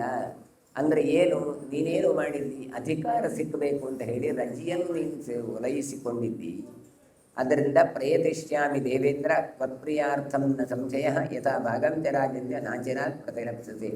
ನಿನ್ನ ಪ್ರೀತಿಗೋಸ್ಕರ ನಾನೀಗ ಏನು ಮಾಡ್ತೇನೆ, ನಿನಗೆ ಬರಬರಬೇಕು ಅಂತ ಖಂಡಿತವಾಗಿ ಯಾಗ ಮಾಡ್ತೇನೆ. ಯಾಗ ಮಾಡಿದ ಆ ಪುರೋಢಾಶವನ್ನು ನಿನಗೆ ಕೊಡ್ತೇನೆ. ಆದ್ದರಿಂದ ಯಾವ ಸಂಶಯವೂ ಬೇಡ. ನೀನು ಕಳೆದು ಹೋದಂತಹ ಯಾವ ಭಾಗ, ರಾಜ್ಯ, ಭೋಗ ಎಲ್ಲವನ್ನು ನೀನು ಶೀಘ್ರವಾಗಿ ನೀನು ಫಲಿಸ್ತೀಯಪ್ಪ, ಪಡಿತೀ ಅಂತ ಹೇಳ್ತಾನೆ. ತಥಾ ತಾತ ಕರಿಷ್ಯಾಮಿ ಮಾತೆ ಭೂದಿಕ್ಲವಂ ಮನಃ ತತಃ ಕರ್ಮ ಚಕಾರಾಸ್ಯ ತೇಜಸೋ ವರ್ಧನಂ ತದಾ ತೇಷಾಂಚ ಬುದ್ಧಿ ಸಂಮೋಹಂ ಅಕರೋದೃಷಿ ಸತ್ತಮಃ. ನೀನು ಮತ್ತೆ ಸ್ಥಾನವನ್ನು ಪಡೆಯುವ ಹಾಗೆ ನಾನು ಮಾಡ್ತೇನೆ ಎಂದು ಬೃಹಸ್ಪತ್ಯಾಚಾರ್ಯರು ಇಂದ್ರನಿಗೆ ಹೇಳ್ತಾರೆ. ಆದ್ದರಿಂದ ಮನಸ್ಸಿನಲ್ಲಿ ಅಶಾಂತಿ ಇದ್ದರೆ ಅದನ್ನು ಬಿಟ್ಟು ಬಿಡು. ಇಂದ್ರನು ಬಯಸಿದಂಥವನ ತೇಜಸ್ಸಿ ಅಭಿವೃದ್ಧಿಗಾಗಿ ಸತ್ಕರ್ಮವನ್ನು ಈ ಬೃಹಸ್ಪತ್ಯಾಚಾರ್ಯರು ನಡೆಸ್ತಾರೆ. ಶಿಷ್ಟೇಷ್ಟರಾದ ಬೃಹಸ್ಪತಿಯರು ಆ ರಜಿಯ ಮಕ್ಕಳಲ್ಲಿ, ನೋಡು ನಿಮಗೆ ದೇವರಿಲ್ಲ, ಧರ್ಮ ಇಲ್ಲ ಅಂತ ಬುದ್ಧಿಮೋಹ ಉಂಟಾಗುವ ಹಾಗೆ ಮಾಡಿದರು. ತೇ ಯದಾತು ಸುಸಮ್ಮೂಢ ರಾಗೋನ್ಮತ್ತ ವಿಧರ್ಮಿಣ ಬ್ರಹ್ಮವಿಂದಶ್ಚ ಸಮೃದ್ಧ ಹದವೀರ್ಯ ಪರಾಕ್ರಮ. ರಜಿಯ ಮಕ್ಕಳು ಬೃಹಸ್ಪತ್ಯಾಚಾರ್ಯರ ಮಾತು ಕೇಳ್ತಾರೆ. ಕೇಳಿ ಏನಾಗುತ್ತೆ, ಅವರ ಪ್ರಭಾವದಿಂದಾಗಿ ಓ ಹೌದಾ, ದೇವರಿಲ್ವಾ, ನಾವೇ ದೇವರ, ಓ ಹೌದು ಅಂತ ಹೇಳಿ ಮೂಢರಾಗಿ ಅತಿಯಾದ ಆಸೆಯಿಂದ ಉನ್ಮತ್ತರಾಗಿ ಬ್ರಹ್ಮದೇಶಿಗಳಾದರು. ಹಾಗಾಗಿ ಅವೇ ಒಂದು ಬ್ರಹ್ಮದ್ವೇಷಿಗಳಾಗಿ ತಮ್ಮಲ್ಲಿರುವಂಥ ವೀರ್ಯ ಪರಾಕ್ರಮಗಳಿಂದೆಲ್ಲ ಅವರ ನಾಶವನ್ನು ಕಂಡುಕೊಂಡರು. ತಥೋಲೇಭೆ ಸುರೈಶ್ವರ್ಯಂ ಇಂದ್ರಸ್ಥಾನಂ ತಥೋತ್ತಮಂ ಹತ್ವಾ ರಜಿಸುತಾನ್ ಸರ್ವಾನ್ ಕಾಮಕ್ರೋಧಪರಾಯಣಾನ್. ಆಮೇಲೆ ಏನಾಗುತ್ತೆ, ತಮ್ಮ ಸ್ಥಾನವನ್ನು ಕಳ್ಕೊಂಡ ಮೇಲೆ ಇಂದ್ರ ತಾನು ದೇವ ಪದವಿಯನ್ನು ಪಡೆದು ಒಳ್ಳೆ ರೀತಿಯಾಗಿ ಧರ್ಮರಾಜ್ಯ ಭಾರವನ್ನು ಮಾಡ್ತಾನೆ. ಅದರ ರಜಿಯ ಮಕ್ಕಳು ಏನು ಮಾಡ್ತಾರೆ ಹೇಳಿದ್ರೆ, ಕಾಮಕ್ರೋಧಪರಾಯಣರಾಗಿ ಎಲ್ಲ ಮಕ್ಕಳನ್ನು ತಾನು ಕೊಂದು ಹಾಕ್ತಾರೆ. ಯೈದಂ ವ್ಯಪನಂ ಸ್ಥಾನ ಕುತಿಷ್ಠಾಂಚ ಶತಕ್ರತೋ ಶೃಣಿಯ ಧಾರಯೇರ್ವಾಪಿ ನ ಸ ದೌರಾತ್ಮ್ಯಮಾಪ್ನುಯ ಅರೋಗಶ್ಚ ಭವೇತ್ತಾತ ಯಾವಜ್ಜೀಕಮ ಕಲ್ಮಷಂ. ಹಾಗಾಗಿ ಯಾರು ರಜಿಯ ಮಕ್ಕಳಿದ್ದಾರೆ, ಸ್ಥಾನಭ್ರಷ್ಟರಾಗಿದ್ದಾರೆ ಅಂತ ಹೇಳಿ ಈ ಕಥೆಯನ್ನು ಯಾರು ಕೇಳುತ್ತಾರೋ ಅವರೆಲ್ಲರೂ ಕೂಡ ಪ್ರಥಮ ಹೃದಯದಲ್ಲಿ ಅಂದರೆ ಅದನ್ನು ಮನನ ಮಾಡ್ತಾರೋ ಅವರಿಗೆಲ್ಲ ದುರ್ಗತಿ ಹೊಂದರೆ ರೋಗರಹಿತರಾಗಿ ಜೀವನ ಪರ್ಯಂತ ಕಲ್ಮಷರಹಿತರಾಗಿ ಬದುಕುತ್ತಾರೆ ಅಂತ ಕೊಡ್ತಾರೆ. ಇಲ್ಲಿ ಏನು ಕೇಳಿದರೆ, ರಜಿ ಅವನು ಒಳ್ಳೆಯನ್ನೇ ಆಗಿದ್ದ, ಅವನ 500 ಜನ ಮಕ್ಕಳಾಗಿದ್ದರು. ರಜಿ ತಾನು ಇಂದ್ರ ಪದವಿಯನ್ನು ಏರಿದಾಗ ಅವನ 500 ಜನ ಮಕ್ಕಳೂ ಕೂಡ ಅಪ್ಪನದ್ದೇ ಸ್ಥಾನ ನಮಗೂ ಕೂಡ ಬರಬೇಕು ಅಂತ ಏರ್ತಾರೆ. ಆದರೆ ಎಲ್ಲವೂ ಕೂಡ ವಂಶಪಾರಂಪರ್ಯವಾಗಿ ಬರುವಂಥದ್ದಲ್ಲ. ಇಂದ್ರ ಪದವಿ ಎನ್ನುವಂಥದ್ದು ಸಾಮರ್ಥ್ಯದಿಂದಾಗಿಯೋ ಭಗವದ್ ಅನುಗ್ರಹದಿಂದಾಗಿಯೋ 100 ಯಜ್ಞಗಳನ್ನು ಮಾಡಿಯಾಗಿಯೋ ಪಡೆಯುವಂಥದ್ದು. ಆದರೆ ರಜಿಯ ಒಂದು ಪರಾಕ್ರಮದಿಂದಾಗಿ ಅಂತ ಇಂದ್ರ ಪದವಿಯನ್ನು ಪಡೆದಾಗ ಅವನ ಮಕ್ಕಳು 500 ಜನ ಇದು ತಂದೆಯ ಹಕ್ಕು, ನಮಗೂ ಬರಬೇಕು ಅಂತ ಹೇಳಿ ಹೆರಿಡಿಟರಿ ಅಂತ ಹೇಳ್ತೇವಲ್ಲ, ಆ ರೀತಿಯಾಗಿ ಇಂದ್ರ ಪದವಿಯನ್ನು ತಾವು ಪಡೆದರು. ಇತ್ತ ಕಡೆಯಿಂದ ಇಂದ್ರ ಏನು ಮಾಡ್ತಾನೆ ಕೇಳಿದರೆ, ಬೃಹಸ್ಪತ್ಯಾಚಾರ್ಯರು ಹೋಗಿ ದೂರು ಕೊಡ್ತಾನೆ, ರಜಿಯಾದರೂ ಸಹಾಯ ಮಾಡಿದ್ದಾನೆ ಈ ಅಸುರರನ್ನು ಕೊಲ್ಲಿಕ್ಕೋಸ್ಕರ, ಹಾಗಾಗಿ ಅವನಿಗೆ ಅಧಿಕಾರವನ್ನು ಕೊಟ್ಟಿದ್ದೇನೆ. ಆದರೆ ಅವನ ಮಕ್ಕಳು ಏನು ನಮಗೆ ಸಹಾಯ ಮಾಡಿದ್ದಾರೆ, ಅವರ ಮಕ್ಕಳು ಇವತ್ತು ಬಿಟ್ಟು ಕೊಡ್ತಾ ಇಲ್ಲ. ಆ 500 ಜನ ಸೇರಿ ನನ್ನನ್ನೇ ಸ್ವರ್ಗಲೋಕದಿಂದ ಹೊರಗೆ ಹಾಕಿದ್ದಾರೆ. ಈಗ ನೋಡಿ, ಯಾವುದು ಅಸುರರಲ್ಲ, ನಮ್ಮವರೇ ನಮ್ಮನ್ನು ಹೊರಗೆ ಹಾಕಿದ್ದಾರೆ, ಏನು ಮಾಡೋಣ, ನನಗೆ ಬಲ ಇಲ್ಲಲ್ಲ ಅಂತ ಹೇಳಿದಾಗ ಯಾಗ ಇತ್ಯಾದಿಗಳನ್ನೆಲ್ಲ ನಡೆಸಿ ಆ ಪುರೋಡಾಶದಿಂದಾಗಿ ಇಂದ್ರನಿಗೆ ಬಲ ಬರುವ ಹಾಗೆ ಮಾಡಿದರು. ಅದು ಮಾಡಿದರೆ ಒಂದು ಪಕ್ಷ. ಆದರೆ ಇವರು ಬಲಿಷ್ಠರಾದರೂ ಕೂಡ ರಜಿಯ ಮಕ್ಕಳನ್ನು ಕೊಲ್ಲಬೇಕಲ್ಲ. 500 ಜನ ಅವರು ಬಂದು ಕೂತಿದ್ದಾರೆ, ಅಧರ್ಮಿಕರಾಗಿ ಕೂತರು. ಆದರೆ ಅವರು ಧರ್ಮವನ್ನು ಮಾಡ್ತಾ ಇದ್ದಾರೆ, ಒಳ್ಳೆ ರೀತಿ ರಾಜ್ಯಭಾರ ಮಾಡ್ತಾರೆ. ಹಾಗಾಗಿ ರಜಿಯ 500 ರಾಜೀಯರು ಅಂತ ಕರೀತಾರೆ, 500 ಜನ ಮಕ್ಕಳನ್ನು ಧರ್ಮ ಭ್ರಷ್ಟರನ್ನಾಗಿ ಮಾಡಬೇಕು. ಅದಕ್ಕೋಸ್ಕರ ಏನು ಮಾಡ್ತಾರೆ ಕೇಳಿದರೆ, ಅವರಿಗೆ ಅಂತಹ ಉಪದೇಶಗಳನ್ನು ಬೃಹಸ್ಪತ್ಯಾಚಾರ್ಯರು ಮಾಡ್ತಾರೆ. ಹಾಗಾದರೆ ಏನು ಉಪದೇಶ ಮಾಡಿದ್ರು ಅವರು ಅಂತ ಹೇಳಿದರೆ, ನೋಡಿ, ಚಾರುವಾಕ ಅಂತ ಮತ ಬಂತು. ಆ ಚಾರುವಾಕ ಮತವನ್ನು ಯಾರು ಮಾಡಿದ್ದು? ಬೃಹಸ್ಪತ್ಯಾಚಾರ್ಯರೇ ಮಾಡಿದ್ದು. ಆ ಮತದಲ್ಲಿ ಹೇಳ್ತಾರೆ ಚಾರುವಾಕ್, ಆ ಮಾತುಗಳನ್ನು ಕೇಳುವಾಗ ಬಹಳ ಖುಷಿಯಾಗತ್ತೆ. ಅದು ಸತ್ಯವ ಸುಳ್ಳ ಎನ್ನುವಂಥದ್ದೇ ಕೇಳುವಾಗ ಬಹಳ ಖುಷಿಯಾಗತ್ತೆ. ಏನು ಹೇಳ್ತಾರೆ ಅವರು ಕೇಳಿದರೆ, ನೋಡಿ, ನಿಮಗೆ ದೇವರಿಲ್ಲ, ಸ್ವರ್ಗ ಇಲ್ಲ, ಏನೂ ಇಲ್ಲ, ಮತ್ತು ಇವತ್ತಿನ ಜೀವನವೇ ನಮಗೆ ಇರುವಂಥದ್ದು. ಅದಕ್ಕೋಸ್ಕರ ಅವರು ಹೇಳ್ತಾರೆ, ಅಂಗನ ಲಿಂಗನ ಜನ್ಯಂ ಸುಖಮೇವ ಪುಮರ್ಥತ ಅಂತ ಇಂಥದ್ದೆಲ್ಲ ಹೇಳ್ತಾರೆ. ಏನು ಕೇಳಿದ್ರೆ ಯಾಕೆ ನಾಳೆ ಉಂಟೋ ಇಲ್ವೋ ಅಂತ ಯಾರಿಗೆ ಗೊತ್ತುಂಟು, ಸುಮ್ಮನೆ ಯಾಕೆ ನೀವು ನಾಳೆ ಅದು ಉಂಟು ಇದು ಉಂಟು ಅಂತ ಇವತ್ತು ನೀವು ಪ್ರೆಸೆಂಟನ್ನು ಕಳೆದುಕೊಳ್ತೀರಿ, ಮತ್ತೇನು ಮಾಡಬೇಡಿ ಗಮ್ಮತ್ತು ಮಾಡಿ ಅಂತ ಹೇಳಿ ಅದು ಹೇಳಿದುಕೊಳ್ಳಿ ಎಲ್ರಿಗೂ ಖುಷಿ ಆಗುತ್ತೆ. ಇವತ್ತು ಕೆಟ್ಟದಾಗಬೇಕಾದ್ರೆ ಸ್ವಲ್ಪ ಹೇಳಿದರೆ ಸಾಕು, ನಮ್ಮ ಮನಸ್ಸೆಲ್ಲ ಬೇಗ ಅದನ್ನು ಅಂಟಿಕೊಳ್ಳೋದು. ಒಳ್ಳೇದಾಗಬೇಕಾದ್ರೆ ಮಾತ್ರ ಕಷ್ಟ. ಇವರು ಹೇಳಿದರೆ ಇಲ್ಲ ದೇವರಿಲ್ಲ ಹಾಗೆ ಅಲ್ಲ, ಮತ್ತೆ ಹೇಳ್ತಾರಲ್ಲ ಕೇಳಿದ್ರೆ ನೀವು ನೋಡಿದ್ದೀರಾ ಕೇಳಿದರೆ ಇಲ್ಲ ನಾವು ನೋಡಲಿಲ್ಲ, ಕಣ್ಣಿಗೆ ಕಾಣದ್ದನ್ನು ನಂಬಬೇಕಾಗಿಲ್ಲ ಅಂತ ಹೇಳಿದ್ರು. ಅಲ್ಲ ಮತ್ತೆ ಏನು ಕೇಳಿದರೆ ಸುಖ ಸಿಕ್ಕಬೇಕಲ್ಲ ಕೇಳಿದ್ರೆ, ಸುಖ ಸಿಕ್ಕಬೇಕಾದ್ರೆ ಧರ್ಮ ಮಾಡಬೇಕಾಗಿಲ್ಲ. ಮತ್ತೆ ಹಾಗೆ ಸ್ತ್ರೀಯನ್ನೆಲ್ಲ ಅಂಟಿಕೊಂಡ್ರೆ ಸಾಕು ಅದೇ ಅಲ್ಲ ಮೋಕ್ಷ ಕೇಳಿದರೆ ಹೌದಪ್ಪ, ಸ್ತ್ರೀಯರ ಸೀರೆಯನ್ನು ಬಿಡುವುದಕ್ಕೂ ಮೋಕ್ಷ ಅಂತಲೇ, ಮೋಕ್ಷ ಅಂದರೆ ಬಿಡುಗಡೆ ಅಂತ ಅರ್ಥ. ಮೋಕ್ಷ ಸುಖವೇ ಸಿಗ್ತದೆ ಹೇಳಿದ್ರು ಇವರಿಗೆ ಹೌದಲ್ಲ ಖಂಡಿತ. ನಮ್ಮಲ್ಲಿ ಎಷ್ಟೋ ಜನರಿಗೆ ಈಗಲೂ ಅಷ್ಟೇ ಮದ್ಯಪಾನ ಮಾಡಿ ಅಥವಾ ನೀವು ಸುರಾಪಾನ ಮಾಡಿ ಇತ್ಯಾದಿಗಳೆಲ್ಲ ಮಾಡಿ ಖುಷಿಯಾಗತ್ತೆ ಆನಂದ ಆಗತ್ತೆ ಅಂತ ಹೇಳ್ತಾರೆ. ಅದನ್ನು ಕೇಳಿ ಜನ ದಾರಿಯನ್ನು ತಪ್ಪಿ ಅದನ್ನು ನೆಚ್ಚಿಕೊಂಡು ಹೋಗ್ತಾರೆ, ಅದರದ್ದು ಅನುಭವಿಸ್ತಾರೆ. ಒಂದು ಸಲ ಅದನ್ನು ಅಂಟಿಕೊಂಡಾಗ ಆಗ ಹೌದು ಇದರಲ್ಲಿ ಸುಖ ಉಂಟು ಅಂತ ಅನುಭವಕ್ಕೆ ಬರುತ್ತೆ. ಅದೇ ನೀವು ಜಪ ಮಾಡಿ ಪೂಜೆ ಮಾಡಿ ಅಂತ ಹೇಳಿ ಅದರ ಸುಖವೂ ಗೊತ್ತಾಗೋದಿಲ್ಲ. ಯಾಕೆ ಗೊತ್ತಾಗೋದಿಲ್ಲ ಕೇಳಿದರೆ ಅದು ಇನ್ನೊಬ್ಬರಿಗೋಸ್ಕರ ಮಾಡಿ. ಇದು ಹಾಗಲ್ಲ, ಒಂದು ಸಲ ಜಾರಿದ್ರೆ ಸಾಕು ಮತ್ತೆ ಮತ್ತೆ ಜಾರ್ತಾ ಹೋಗ್ತಾರೆ. ಇವರಿಗೆಲ್ಲ ಅದೇ ಇಷ್ಟ ಅಂತ ಆಯಿತು. ಅವರು ಹೇಳ್ತಾರೆ ವೀಳ್ಯದೆಲೆ ಉಂಟು, ಸುಣ್ಣ ಉಂಟು, ಅಡಿಕೆ ಉಂಟು, ಇದು ಯಾವುದರಲ್ಲಿ ಆದರೂ ಕೆಂಪು ಬಣ್ಣ ಉಂಟಾ? ಇಲ್ಲ, ವೀಳ್ಯದೆಲೆ ಹಸಿರು, ಅಡಿಕೆ ಕಂದು, ಸುಣ್ಣ ಬೆಳ್ಳಗೆ. ಆದರೆ ಇದಿಷ್ಟನ್ನು ಜಗದಾಗ ತಿಂದಾಗ ಕೆಂಪಾಯ್ತಾ ಇಲ್ವಾ ವೀಳ್ಯದೆಲೆ ತಿನ್ನುವಾಗ? ಆಯಿತು. ಹಾಗೆಯೇ ಸೃಷ್ಟಿ ಅಂತ ಹೇಳಿದರೆ ನೀರು, ಗಾಳಿ, ಬೆಂಕಿ, ಮಣ್ಣು, ಆಕಾಶ ಎಲ್ಲ ಉಂಟು. ಇದು ಒಂದಕ್ಕೊಂದು ಸೇರಿದಾಗ ಅಲ್ಲಿಂದ ನಿಮಗೆ ಏನು ಉಂಟಾಗತ್ತೆ? ಅದು ಪ್ರಪಂಚ. ಅದಾಗಾದರೆ ಇಲ್ಲಿ ಯಾರೂ ನಮಗೆ ಬೇಕಾಗಿಲ್ಲ, ಸುಮ್ಮನೆ ಅವ ಮಾಡಿದ ಇವ ಮಾಡಿದ ಅಂತ ಹೇಳೋದು ಅದು ತನ್ನಿಂದಾನೇ ಒಟ್ಟಾಗತ್ತೆ ಅಂತ. ಓ ಹೌದಲ್ಲ ಖಂಡಿತ. ಅದಕ್ಕೋಸ್ಕರ ಹೇಳ್ತಾನೆ ಏನು ಕೇಳಿದರೆ ಋಣಂಕೃತ್ವ ಘೃತಂಬಿದೆ, ಸಾಲ ಮಾಡಿ ಆದರೂ ತುಪ್ಪ ತಿನ್ನಿ. ಯಾಕೆ? ಅಲ್ಲಿ ಇವತ್ತು ಹಣ ಇಲ್ಲಲ್ಲ ಕಡಿಮೆ, ಯಾರ ಹತ್ರ ಆದರೂ ಸಾಲ ಕೇಳಿ, ಸಾಲ ಕೇಳಿದಾಗ ಅವರು ಕೊಡ್ತಾರೆ, ನೀವು ಅನುಭವಿಸಿ ಅಂತ ಎಲ್ಲ ಖುಷಿಯಾಗತ್ತೆ. ಆದರೆ ಅದೇ ಸಾಲವನ್ನು ನಿಮ್ಮ ಹತ್ರವೇ ಕೇಳಲಿಕ್ಕೆ ಬಂದರೆ ನೀವು ಕೊಡ್ತೀರಾ? ನಾವು ಕೊಡೋದಿಲ್ಲ. ಯಾಕೆ? ಸಾಲ ವಾಪಸ್ ಕೊಡೋದಿಲ್ಲ ಅಂತ ಗ್ಯಾರಂಟಿ ಇಲ್ಲ. ಹಾಗಾದರೆ ಅಂಥವನಿಗೆ ಕೊಟ್ಟು ಏನು ಪ್ರಯೋಜನ? ಹಾಗೆ ಇನ್ನೊಬ್ಬರಿಗೆ ಹೇಳಲಿಕ್ಕಾಗುವಾಗ ಚಂದ, ನಮ್ಮ ಬುಡಕ್ಕೆ ಬಂದರೆ ಅದು ಬಹಳ ಕಷ್ಟ. ನಮಗೆ ಕೇಳುವಾಗ ಬಹಳ ಚಂದ ಅಂತ ಅನ್ನಿಸಿದ್ರು ಕೂಡ ಪರಿಣಾಮ ದುಷ್ಪರಿಣಾಮ. ನಿಮಗೆ ಯಾವ ಹೆಣ್ಣನ್ನು ಬೇಕಾದರೂ ಅನುಭವಿಸಬಹುದು. ಎಷ್ಟೋ ಜನ ಇವತ್ತು ಇಲ್ಲಿ ಇದ್ದುಕೊಂಡು, ಭಾರತದಲ್ಲಿ ಇದ್ದುಕೊಂಡು ವಿದೇಶದ ಜೀವನ ಬಹಳ ಚಂದ ಅಂತ ಲೆಕ್ಕಾಚಾರ ಮಾಡ್ತಾರೆ. ಅಲ್ಲಿ ಏನೂ ತೊಂದರೆ ಇಲ್ಲ, ಮದುವೆ ಇಲ್ಲ, ಏನೂ ಇಲ್ಲ, ಯಾರ್ಯಾರನ್ನೂ ಕಟ್ಟಿಕೊಳ್ಬಹುದಂತೆ. ಇವತ್ತು ಕ್ಯಾಲೆಂಡರ್ ಚೇಂಜ್ ಮಾಡಿದಾಗೆ ಈ ವರ್ಷ ಒಂದು ಕ್ಯಾಲೆಂಡರ್, ನೆಕ್ಸ್ಟ್ ಇಯರ್ ಮತ್ತೊಂದು ಕ್ಯಾಲೆಂಡರ್, ಅದರ ನಂತರ ನೆಕ್ಸ್ಟ್. ಹಾಗೆ ಇವತ್ತು ಈ ಹೆಣ್ಣು, ಮರುದಿನ ಆ ಹೆಣ್ಣು, ಬರುವ ವರ್ಷ ಇನ್ನೊಂದು ಹೆಣ್ಣು. ಭಾರಿ ಚಂದ ಅಂತ ಕಾಣುತ್ತೆ. ಆದರೆ ಅದರ ದುಷ್ಪರಿಣಾಮ ಅದರದ್ದು ಆಲೋಚನೆ ಮಾಡುವಾಗ ಗೊತ್ತಾಗ್ತದೆ. ಹಾಗೆ ಇಲ್ಲಿ ಕೂಡ ಒಂದು ಸಲಕ್ಕೆ ಚಂದ ಅಂತ ಕಾಣುತ್ತೆ. ಇವರು ಅಂಥದ್ದೆಲ್ಲ ಉಪದೇಶ ಮಾಡಿದ್ರೆ ಇಲ್ವೋ? ಓ ಹೌದು ಅಂತ. ಹಾಗಾಗಿ ಇವರು ಏನು ಅಂತಾರೆ ಕೇಳಿದರೆ, ರಜಿಯ ಮಕ್ಕಳು 500 ಜನ ರಾಜೀಯರು ಧರ್ಮವನ್ನು ಬಿಡ್ತಾರೆ. ಇವರ ಮಾತಿನ ಮೋಡಿಗೆ ಒಳಗಾಗಿ ಓ ಹೌದಲ್ವಾ ಅಂತ ಹೋಗ್ತಾರೆ. ಹೋಗಿ ಧರ್ಮಭ್ರಷ್ಟರಾಗ್ತಾರೆ. ತಮ್ಮ ಸ್ಥಾನದಿಂದ ಇಂದ್ರ ಪದವಿಯನ್ನು ಕಳೆದುಕೊಳ್ತಾ ಹೋಗ್ತಾರೆ. ಇದು ನಮಗೆ ಕೊಡುವ ಎಚ್ಚರಿಕೆ ಏನು ಕೇಳಿದರೆ, ನಮಗೂ ಅಷ್ಟೇ ತುಂಬ ಜನ ಬಂದು ನೋಡು, ಯಾಕೆ ಸುಮ್ಮನೆ ಇದೆಲ್ಲ ಮಾಡ್ತೀರಿ, ಯಾಕೆ ಅದೆಲ್ಲ ಮಾಡ್ತೀರಿ, ನಾಳೆ ಉಂಟೋ ಇಲ್ವೋ ಗೊತ್ತಿಲ್ಲ, ಇವತ್ತು ಇದ್ದದ್ದನ್ನು ಅನುಭವಿಸಿ, ಹಾಗೆ ಹೀಗೆ ಎಂದು ಒಂದು 25 ಹೇಳ್ತಾರೆ. ಕೇಳುವಾಗ ಖುಷಿ ಅಂತ ಆಗ್ತದೆ. ಆದರೆ ಯಾವುದು ಹೆಣ್ಣಿನ ಜೊತೆಗೆ ನಾವು ಸಂಪರ್ಕ ಬೆಳೆಸಿದ ನಂತರ ರೋಗ ಬಂದಾಗ ಒಬ್ಬರೂ ಇರುವುದಿಲ್ಲ ಅಲ್ಲ. ಅದು ಮತ್ತೆ ಆಗ ಎಲ್ಲ ಇದೇ ಯಾರು ನೀವು ಮಾಡಿ ಅಂತ ಹೇಳಿದ್ರಲ್ಲ ಅವರೇ ಹೇಳಲಿಕ್ಕೆ ಶುರು ಮಾಡ್ತಾರೆ. ಮತ್ತೆ ಹೀಗೆಲ್ಲ ಮಾಡಿದರೆ ಆಗಬಹುದಾ? ಯಾರು ಹೇಳ್ತಾರೆ ಇವರಿಗೆ ಬುದ್ಧಿ ಬೇಡುವ ಅಂತ ಮತ್ತೆ ಬುದ್ಧಿವಾದ ಹೇಳುವವರು ಅವರಿಗೆ. ಹೀಗೆ ಧರ್ಮದ ನೆಲೆಗಟ್ಟು ಇಲ್ಲದೇ ಇದ್ದರೆ ಖಂಡಿತ ಸುಖ ಇಲ್ಲ. ಇವತ್ತು ಯಾರ್ಯಾರ ಹತ್ರವೋ ಸಾಲ ಕೇಳುವುದು ಕೊಡದೆ ಕೂತ್ಕೊಳ್ಬೋದು. ಆದರೆ ನಾಳೆ ನಿಮ್ಮ ಹಣವನ್ನು ತೆಗೆದುಕೊಂಡು ಕೊಡದೇ ಇದ್ದರೆ ಆಗ ನೀವೇನು ಹೇಳ್ತೀರಿ? ನಾನಿಷ್ಟು ಕಷ್ಟಪಟ್ಟ ಹಣ ನನಗಿದು ಬರಬೇಕಾದದ್ದೇ, ಯಾಕೆ ಕೊಡಲಿಲ್ಲ ಅಂತ ಕೇಳ್ತೀರಿ. ಹಾಗೆಯೇ ಯಾವುದೋ ಹೆಣ್ಣನ್ನು ನೋಡುವಾಗ ಮರಳುಗೊಂಡು ಅವಳನ್ನು ಕಟ್ಟಿಕೊಳ್ಳುವ ಇವಳನ್ನು ಕಟ್ಟಿಕೊಳ್ಳುವ ಅಂತ ಅನಿಸತ್ತೆ.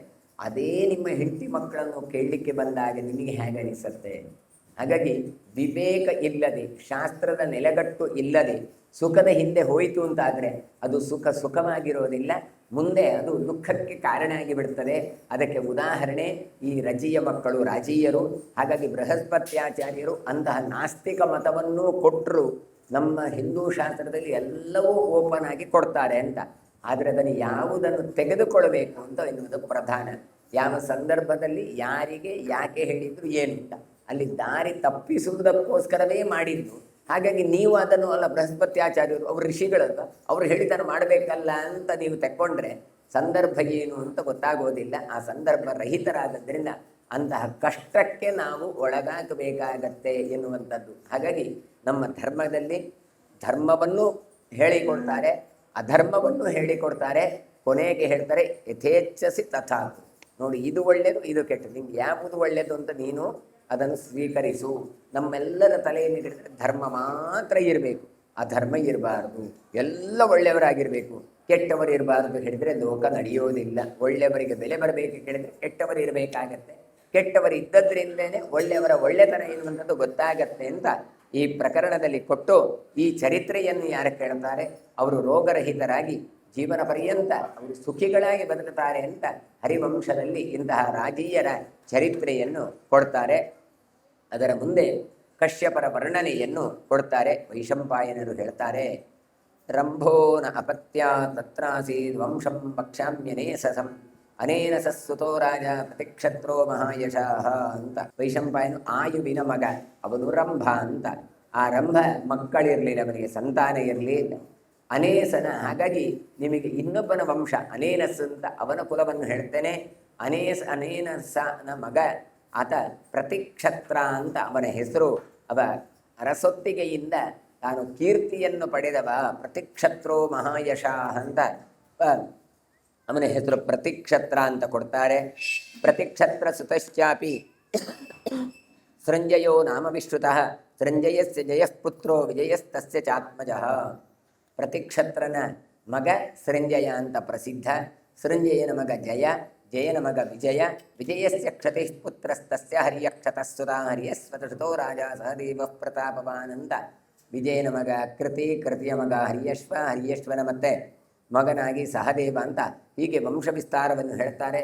ಹಾಗಾಗಿ ಅಂತಹ ವಂಶ ವಿಸ್ತಾರವನ್ನು ಮತ್ತೆ ನಾಳೆ ಸೇರುವಾಗ ಚಿಂತನೆ ಮಾಡುವಂತ ಹೇಳ್ತಾ ಇವತ್ತಿನ ಪ್ರವಚನ ಮಂಗಳಗೊಳಿಸ್ತೇನೆ. ಶ್ರೀ ಕೃಷ್ಣಾರ್ಪಣಮಸ್ತು.